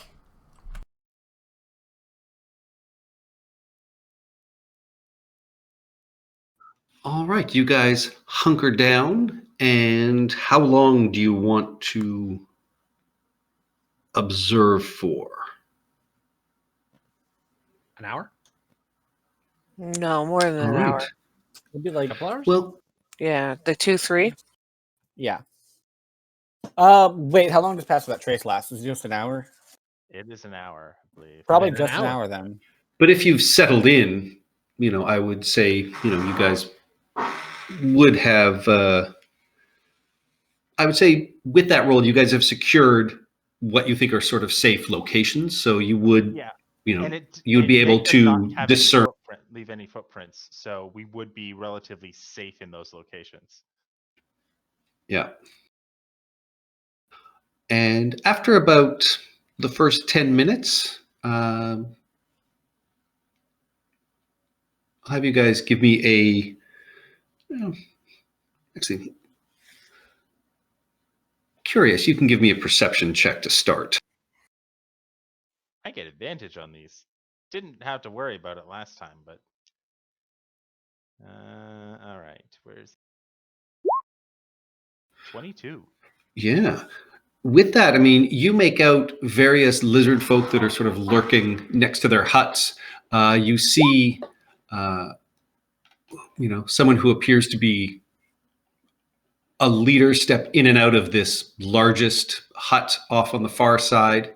And off at the tower, you can occasionally notice a glint of steel and movement near the top of that stone tower out in the lake as obvious sentries move and continue watch there. And you would assume from the armor and the sight that you can see that it's presumably hobgoblins as opposed to these lizard folk. Okay. Approximate how many numbers have we seen throughout our time here milling about, going in and out? What's the approximate population we might be dealing with? Lizard folk, you've seen between 8 and 10 people. The people that you've noticed on the tower, after about an hour, you can notice there's a rotation, and it looks like there's at least half a dozen out there as you can see the sunlight going from multiple spots. After a good hour as well, you start to hear an occasional sort of distant chittering roar from somewhere in the ruins, and you recognize it as the sound that harrowing or the dragon fiend spawn made that you guys have fought earlier. And you can hear there's clearly multiples of them. And the sound sort of echoes through the buildings and across the lake. And you actually see the lizard folk sort of tense and respond when they hear some of those roars. And after 3 hours or so of your observation, you see a group of lizard folk hop in these boats here, and you see them rowing across the lake to the central building, the larger sort of stone building in the middle of the lake. And a couple of minutes later, you guys hear a huge roar and a screech and a hissing sound. And as you are watching, you see 2 of the 4 lizard folk who had made that trip come quickly paddling back. So there is 1 boat left. And that is what you guys pick up after 3 hours of watching here in the from your spot.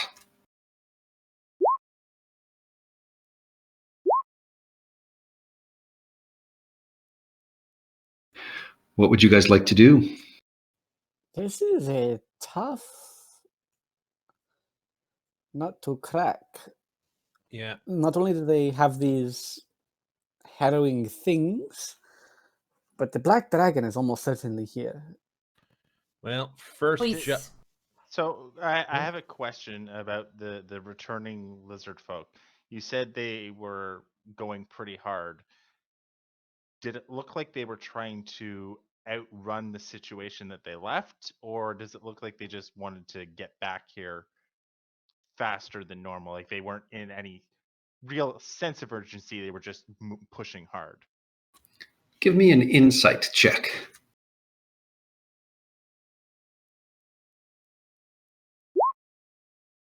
I'm not good at those. It's hard to tell. They clearly were going to the central building at a much more relaxed pace and returning in a much more hurried pace, and at a pace where they left one of the boats behind.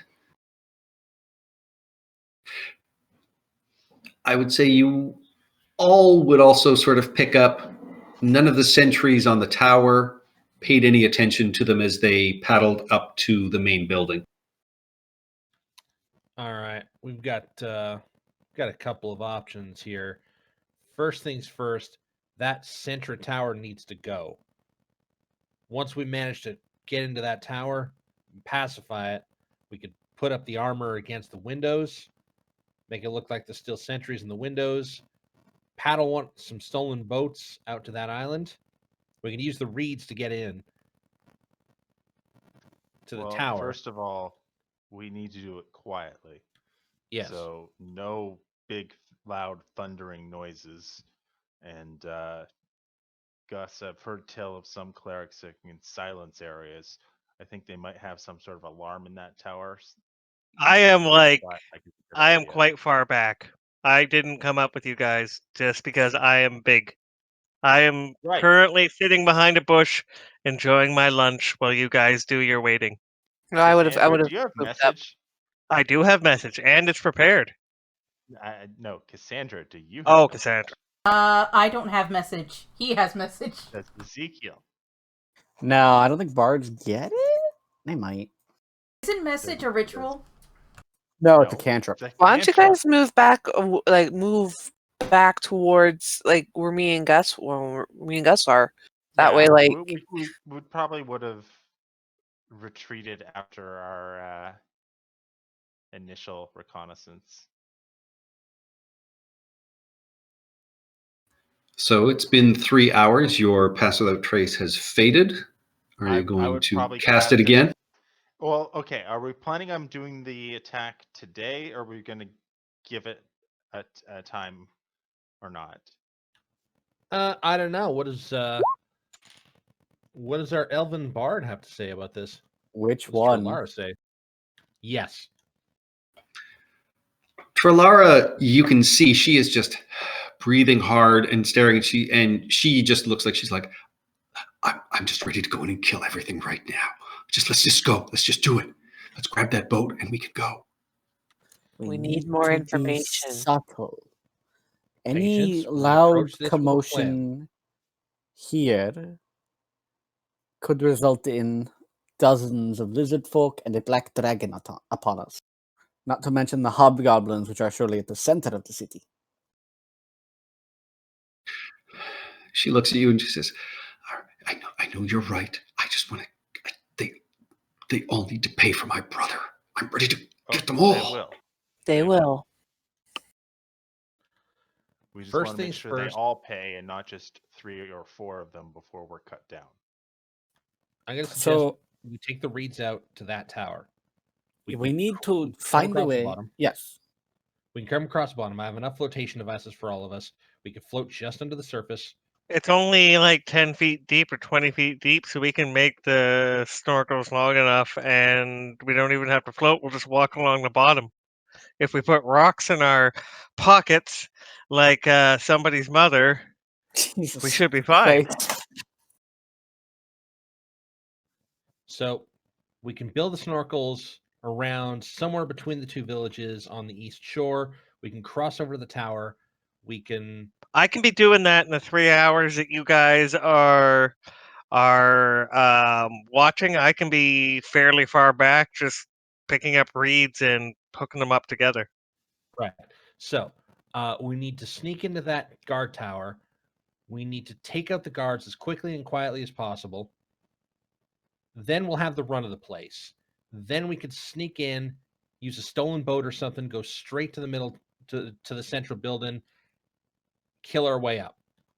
Or possibly climb our way to the top and kill our way down. Either way. I think killing our way down would be the smarter option. I do have invisibility if someone needs to do some sneaking in, or maybe even further reconnaissance. What's the exterior of the tower look like? The exterior of the tower is primarily stone. It is old and a little bit bent. You can see there are cracks in the walls, a little bit of holes, and you can tell there's been like a wooden walkway that's been centered around the top. It looks like it's an old bell tower. So there's still a roof line there, but yeah, so like 2.5 story tower at this point. Looks like some of it is already sunk into the water. I can also So- alter myself to make myself look like one of these guys.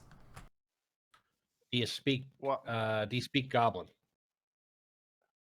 I Because they're have a gonna speak question. Goblin at you. Don't think so, no. Not a sexy language.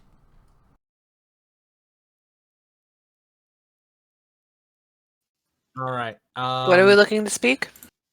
Goblin. Goblin. No. Undercommon? For no reason at all that I speak this? Everybody Just knows say by looking at now. Trelara. Oh, No, you all know, but Trelara doesn't. I thought Trelara did. I thought they all knew that you were half drow. Nobody gave me that impression. She's seen you without your mask now and the white hair, so she Oh, would yeah. have a pretty good idea. Wait, he was a drow? Oh, for God's Half sake. Okay. drow. So that's my plan. Trelara says, I can make someone invisible. They could speak Goblin, perhaps. That way you wouldn't have to, if you looked like one of the lizard folk.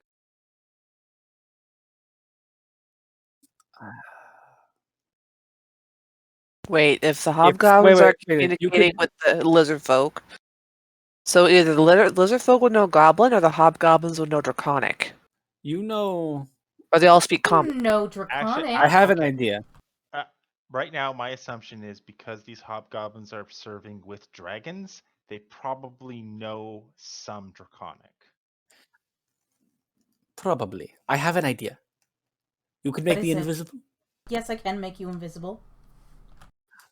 What if our friend up in the tower, the one who is presumably in charge of this group and probably in charge of the alarm, if there's an alarm up there, were to decide, I don't know, that he needed to lead his group into the swamp, far, far from here? Okay. Take them on a patrol for the next 3 days. Something like this, yes. I don't know why he would decide such a thing, and probably not for 3 days, more like 8 hours, but Well, if they, I assume you're using the spell suggestion, and if you told them to make a patrol for 3 days, it lasts 3-day 8 hours. patrols are not unheard of. But it would Yeah, only I can't last keep him 8 gone hours. for, I can't keep him No, gone for 3 days. Yeah, but the idea of a 3-day patrol is not unreasonable. So they would believe it more than just say, "Yeah, go out for 8 hours." I wasn't going to tell him a time. I was just going to be like, hey, you should lead your squad on a patrol for as long as you feel, or as long as possible, as far away from here as possible, and then set up camp. Because 8 hours from now, it'll be nighttime. Go and establish a new Yeah. post so many miles to the south. All right. So that's the beginnings of a plan. Then we sneak in. Ezekiel convinces the guard captain of the watchtower that it's patrol time. We kill whoever's left in the tower because they're going to leave a couple of people, and then we can assault the main building. Also, seems to me these lizard folk here aren't necessarily doing all of this under their own volition. Anything we could possibly do there to convince at least one of these tribes to switch sides? Well, We my don't thought know is anything if about they're that under internal duress, politics. if they're under duress, taking out the hobgoblins will either free them from duress and they'll leave us alone, or they'll still come after us. And So we focus on the Trilara, hobgoblins first. yeah, Trilara will speak up and say, well, but the lizard folk, they may squabble amongst themselves more than they would ever buck against their leaders. So we take out the hobgoblins and we take out the unifying force. Yeah. Oh, All right. If they're even unified, we may be able to cause trouble between the lizard folk themselves. If we do it subtly enough, it might not cause alarm.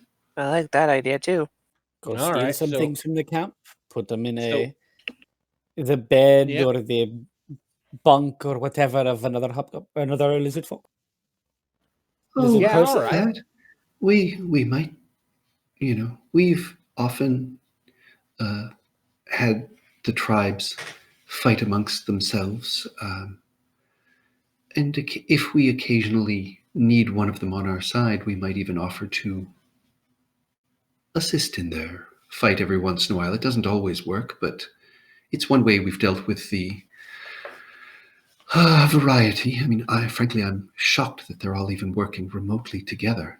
Whoever this leader is for this army is certainly strong. Kept them in line. All right, I'm Yes. actually liking this. So we steal something from this camp here. We put it in another camp. We wait until this camp decides to start looking for their belongings, and then maybe a little suggestion or two here and there might get some tribes to a squabbling. That'll act as a good distraction for us to get inside the tower. And then we could take out the tower and then assault the main building. But does that work within our time frame? Yes, I was thinking more we start a squabble within the camp. I was not expecting it to be How far are the camps away from each other? literally forcing the camps to fight each other.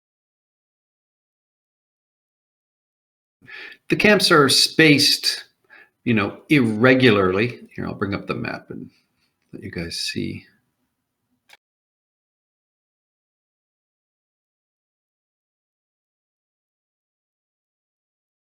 So if you guys are currently... So they're That's only like- 25 feet apart. Beat me to No, it. they're like Yes, 500 yes, to we know. 700 feet We apart. know. Yeah, so they're not terribly distant, but there are certain gaps.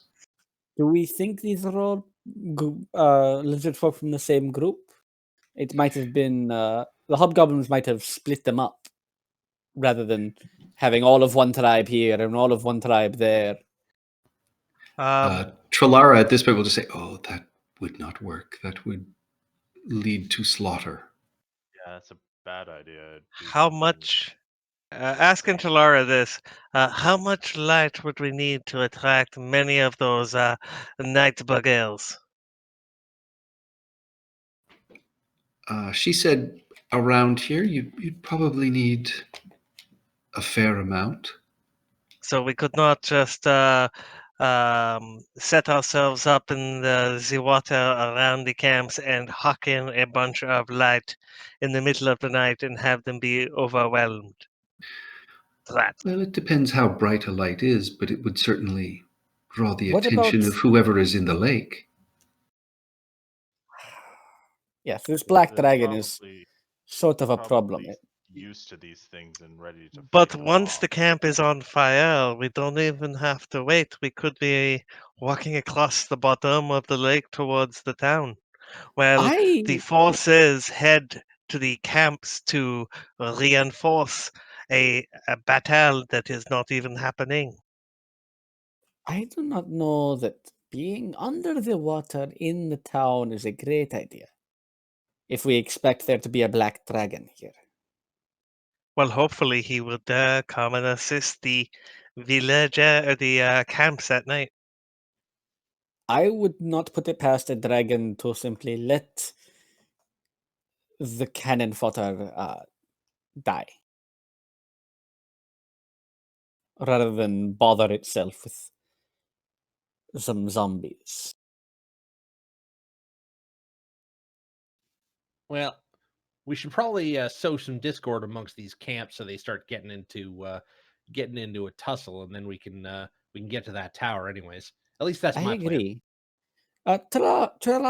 Trelara, do you know the symbols or calling card or signature of any of the groups of lizard folk?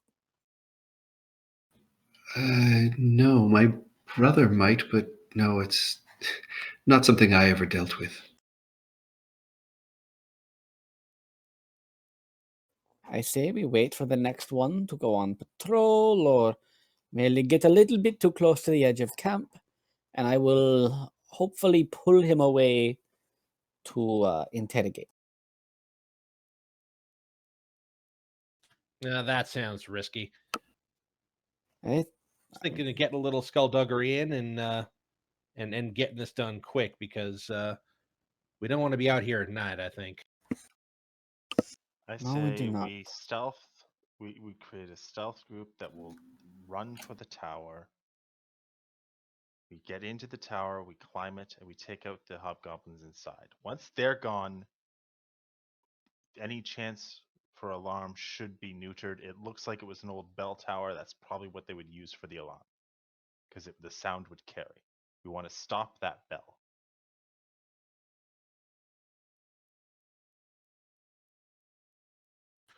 Right. Okay. So, do we do anything with the lizard folk, or? Well, once we do that, we can take stock of our situation. If the lizard folk haven't seen us, then we try and create a mock-up of someone still standing guard up here, and then we slink around and I say avoid them if at all possible. Our target is deeper into the city, so we sabotage their boat on our way through, and we don't use our know. reeds to swim. I don't think the lizard folk would be much bothered by losing the boat. No. If they can swim, why are they taking the boat then? If you can walk, why would you take a horse anywhere? It's just more convenient. Oh, look, they have a crocodile. Well, you guys at one point see a crocodile come out of the water, and you see it sort of stretch, and then it slowly transforms itself into a lizard folk. Ah, That's Darn it. wonderful. They have And you see it head up druid. to the main What a weird croc. hut. Okay. I assume that the lizard folk have fires about, right? At this point, you see no fires. it's the middle of the Weird. day. It's late afternoon coming into evening. You figure you've got about another hour or so of daylight left. All right. Honestly, I think we should possibly take out this this watchtower. That way, it'll be dark by the time evening comes. We can put up, and any mock-ups, and any armor we put in the windows is going to be less visible. If we're going to do that, we better do it now. I say we do it. We should do it as stealthily as possible. We create a small strike team. I should be part of it to grant them the stealth benefit. And we go in, we hit them hard, we hit them fast, and we take them out as silently as possible.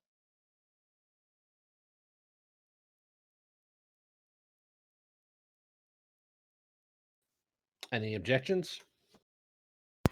Nope. So who's on the team?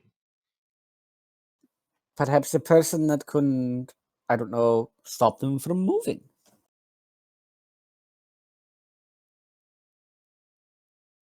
We are going invisibly, yes? Yeah, I'll go. I've got a couple of tricks. And then I looked down at my gun and I realized that I attack loud.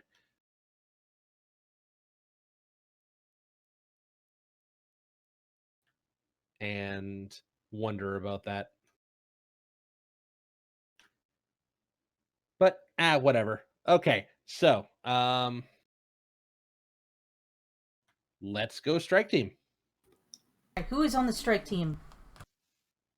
Okay, so Let's just I would say go we're all to on the cast strike Pass team. Without Trace. I Yeah. have a couple of good Axe. spells. Yeah, look, we're all on the strike team here, I think. Let's We don't let's have not enough split the invisibility party. to get the whole party into the tower. I can only do invisible two people. And that's why we have the snorkels. Trilara says she can make someone invisible as well. Okay, so at best So right can now I. we can do a party of 3 that I've can got run one. up and do things. We're worried about the alarm. Shouldn't someone have silence?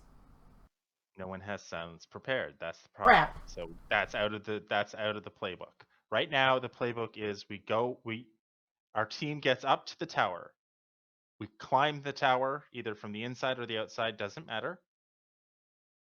We get to the top, we take out the hobgoblins. If we can paralyze them or prevent them from moving, so hold person, if you have that, that's a good idea to put you on the team. Otherwise, anything that will paralyze someone or otherwise restrict them so that it's easier to take them out, it would be a great idea. I do have hold person. So that's a good potential that you should be on the team. But that takes my concentration, and wouldn't I be concentrating on the invisibility? Well, just a sec here.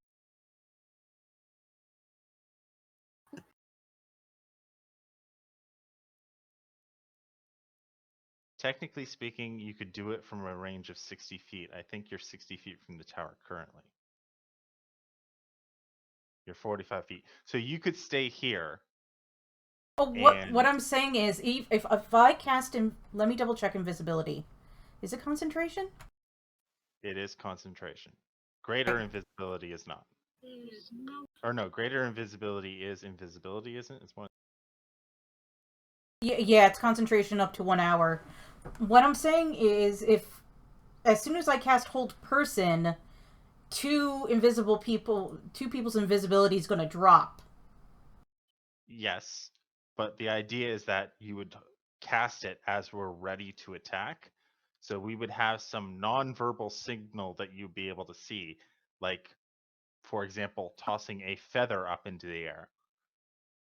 So you'd be watching it for a feather to come flying off the tower, and you'd cast hold person on someone you could see. We'd then attack and take out as many people as we can.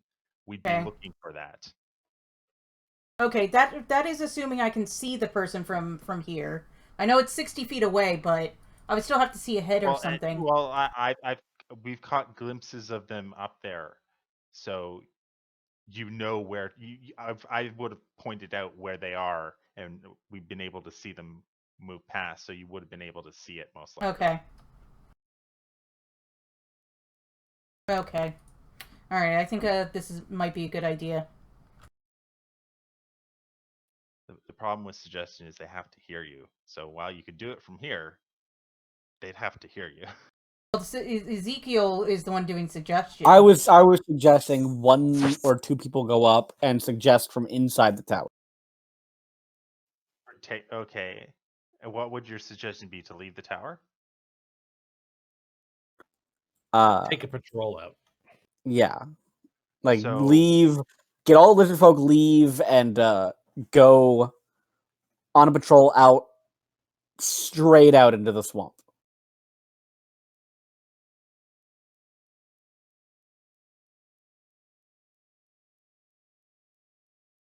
All right, look, what about this? We don't necessarily have to suggest to the leader that there's a thing out there. We just need to suggest to one of the hobgoblins on the ground that he saw someone lurking around in the swamp off to the east, and then they could send a patrol out, and then we have less people to kill in the tower. Here's the problem with suggestion. If it works on one guy, yes, he can order his 2 allies with him, but they don't have to listen. He could They can report go, to his hey, superior. no, there's that guy there. He just appeared out of nowhere. Let's attack him instead. He can report to his superior. The suggestion is report to your superior that you see someone. You see someone, you should really go tell the commander about this. One of the problems with suggestion is that after it ends, say, when they complete the command, the spell ends. And they can then tell, oh, wait, no, something, I was suggested, I was influenced magically, they're actually over here. The brilliance Which is why we of need them to do something to go take off 8 and do hours. some useless thing that will take 8 hours is that it doesn't end until 8 hours are over. All right, Report well, to your commander that you saw someone, the spell ends, and they know they were suggested.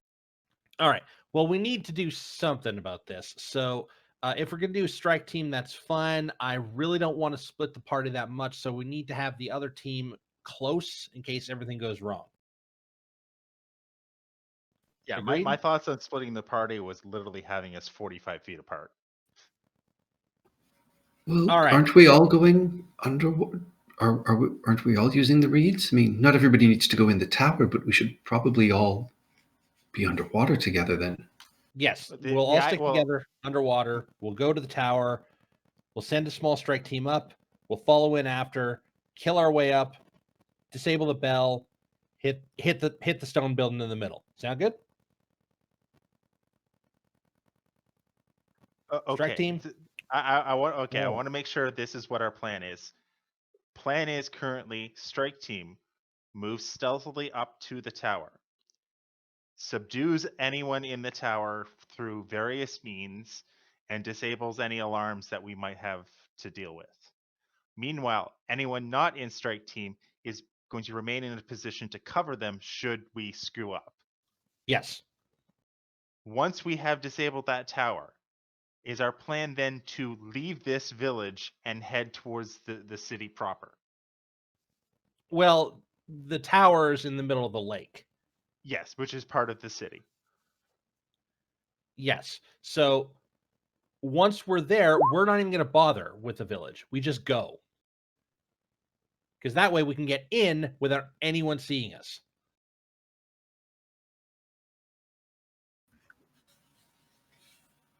What are we here to do?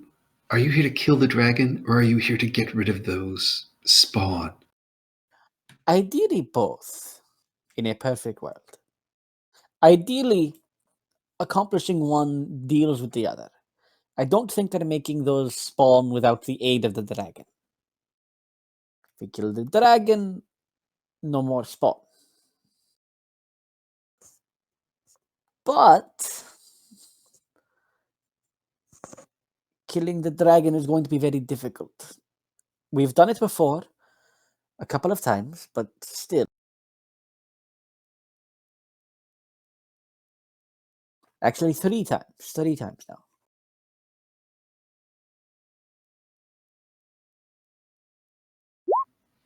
Well, we've got the beginnings of a plan, anyways. We'll start enacting on it and go from there. Sounds All good. right. You guys start putting together it's easy enough. You can collect some reeds. Augustus, your metal bands wrap around. So you have your improvised breathing apparatus to start heading under the water. And, once again, Trilara will look at you, Ezekiel, and Cassandra and just say, down there, only the 3 of us will be able to see anything. Unless you plan to use some light. I suppose we should hold hands? Oh, Lead Gus, those of us unable to see? Yes, hold hands. Gus, Or We you've can got, both see. Rope. You've Rope. got the ability to cast light on objects, right? I do, yes. All right. Well, we've got some underwater light then. We don't want it's it to more- alert. Yes, that was why I it's more a suggested light underwater is guiding. visible. All right. Uh, Well, we should do this in the day then, before it gets night and before it. I Or it don't becomes think the obvious. light penetrates the water here very well. No, the water around you here is black and murky. Yeah. At So night we it will be all- worse, but in the middle of the day they won't see us.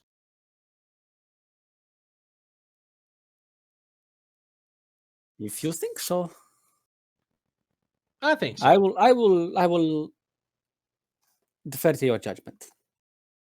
Hell, can't live forever. Maybe not you, but I live a very long time.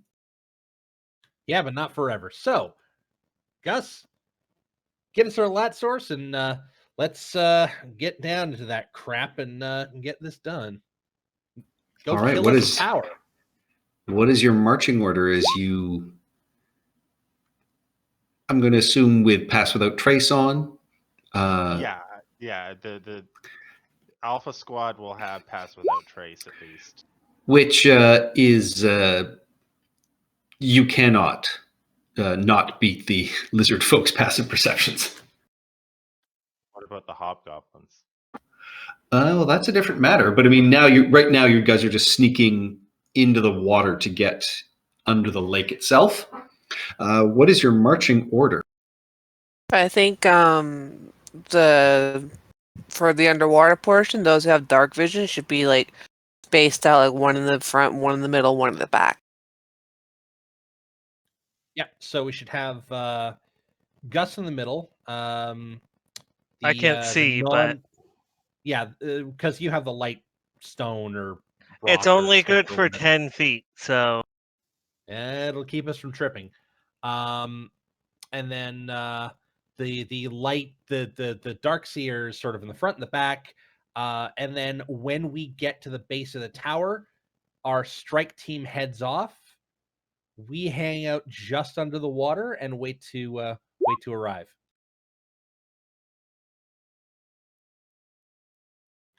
Like we hang out somewhere near the base of the tower, just under the water, so we could see. Okay, so And then we'll go. who's in Alpha Squad? Who's doing the tower strike mission? Those who are sneaky and have utility in the tower. Sithrin. Cithrin is clinky and clanky. Yeah, Sithrin is not sneaky. I Curious think is Curious and has Pass Ezekiel- Without Trace.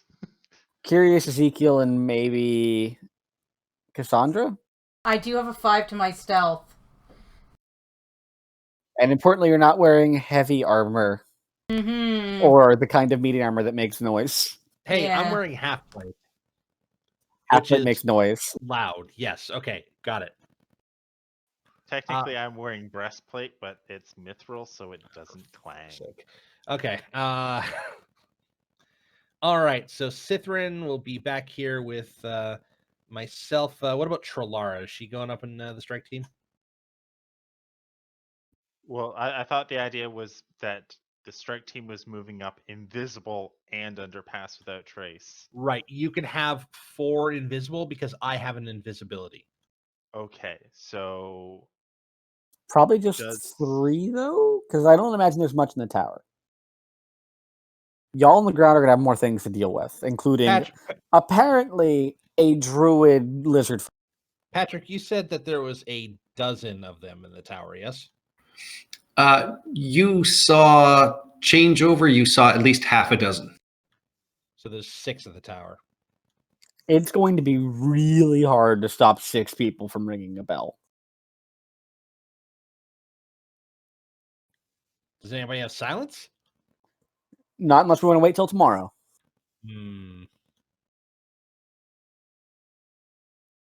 I don't think Trolara is going to be up for waiting until tomorrow. I think we could convince her. keep in mind every day we wait here is another day that the army gets closer to the city. Yeah, no, yeah, so that's the main. we should go. What's the distance on shatter? Could we shatter the bell? That sounds like it would make a Shatter is loud. lot of noise. But is it 500 feet to the nearest next village loud? Actually, it isn't. But the bell is. Yeah, So, the Yeah. bell can we is shatter quite the bell? loud. I feel like that might not be a great idea. Sounds counterproductive. Okay, it seems kind of counterproductive to shatter out an alarm system when the shatter does less sound. Okay. Yeah, Well, you might shattering be the able bell to- is probably going to ring the bell. You might just heat metal it. I presume the alarm's made out of metal. And that will just make for a We hot haven't ringing seen the bell. bell. We're assuming there's a bell. Yeah, it could be Mm. horns, it could be anything. So, if Ezekiel, Cassandra, Curious, and Trolara are going up, we can invisible all of you guys, and then me, Gus, and Cithrin will be waiting in the back. My suggestion is once we get into the tower, we don't take any actions until we see what type of alarm there is, and if possible, we disable it first. My Mhm. suggestion would be that it, depending on what type of alarm it is, if it's a bell, for example, I might just cut it down so it falls and clangs to the ground. While that'll create noise, it'll seem more natural that it fell if I can make the rope look like it frayed and Just collapsed. take out the clapper. Oh, that too. I could just try and most pull- clackers just pull- hang from a hook. I could just pull the dehook it. clapper out. Yeah, it's fine. Look, Yeah, so I will do We'll- that, and then I will. I suggest that we move with someone with a hand on each person's shoulder, so that we're all together. I bring out rope to tie us off with. Would that turn invisible as well, though? I don't know. We don't. We only If it's need on to be you when you invisible get out- past it. We only need to be visible out of the water.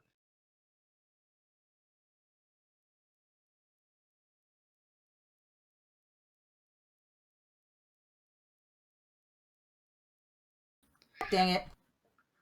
All right. With that, it sounds like you guys have the starts of a plan. You sink and slowly make your way under this black, murky water. Your breathing apparatuses, it takes you a second just to sort of get used to it. It's very weird. It's very difficult to breathe, but you are getting air through them. You guys find your way and eventually are sort of deep under this water. Those of you with dark vision can just barely sort of make out in the dim light sort of the broken ruins of buildings and columns around you. When you start leveling off, Ezekiel, do you want to cast your light spell? It's not me, it's Gus. Oh, sorry, Augustus. Yeah. I will cast it. What are you casting it on? Just a You small have a grab pebble rock. or something. Yeah, Right? pebble, rock, small stick, something like that. All right. Something you that cast it. sinks, not floats, because we don't want it to get away and float to the surface and give us away. All right. And you know you are 20 feet deep. You're going to cast the spell. You pick up a Yep. pebble. Light flares out. And it's a 20-foot radius on the light, so it shouldn't exit the water. Might glow a bit, but it won't be super bright. you realize you are only 20 feet down. So a 20 feet radius, this circle of light presumably reaches the surface. But does the murk of the water actually allow the light to suffuse through it? You're not sure at this point from 20 feet down. Is magical light less immune to or less diffused than sunlight? Whatever's in Well, the it's water. more would like be- light in a cloud, because that's effectively what silty water like this would be. It's murky and cloudy. Yeah. All right. So as you guys make your way, the sound, at your feet and sort of the murk, you guys can see these ruins around you. You guys head under the ruins of Rest in the water. And that's where we will pick up next week. All right. All right.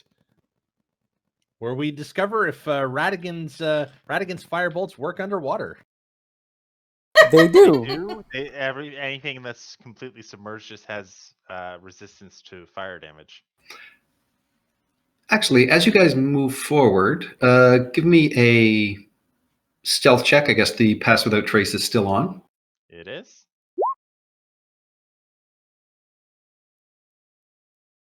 Everybody? Everybody.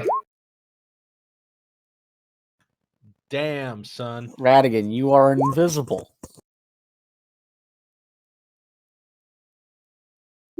I am the knight.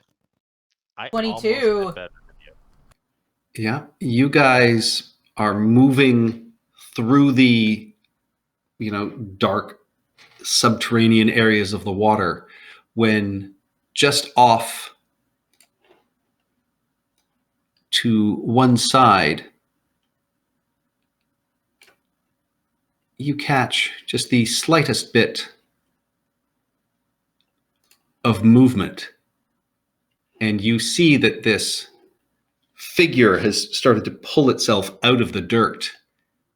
And while most of you are quietly creeping and moving, it seems to focus in just a little bit on Augustus as it moves forward. Oh! And that is where we will leave it for the night. All right. 17. Thank you, everyone. We are going to raid Jingo's channel right now. Let's go. Bye, everybody. Bye-bye.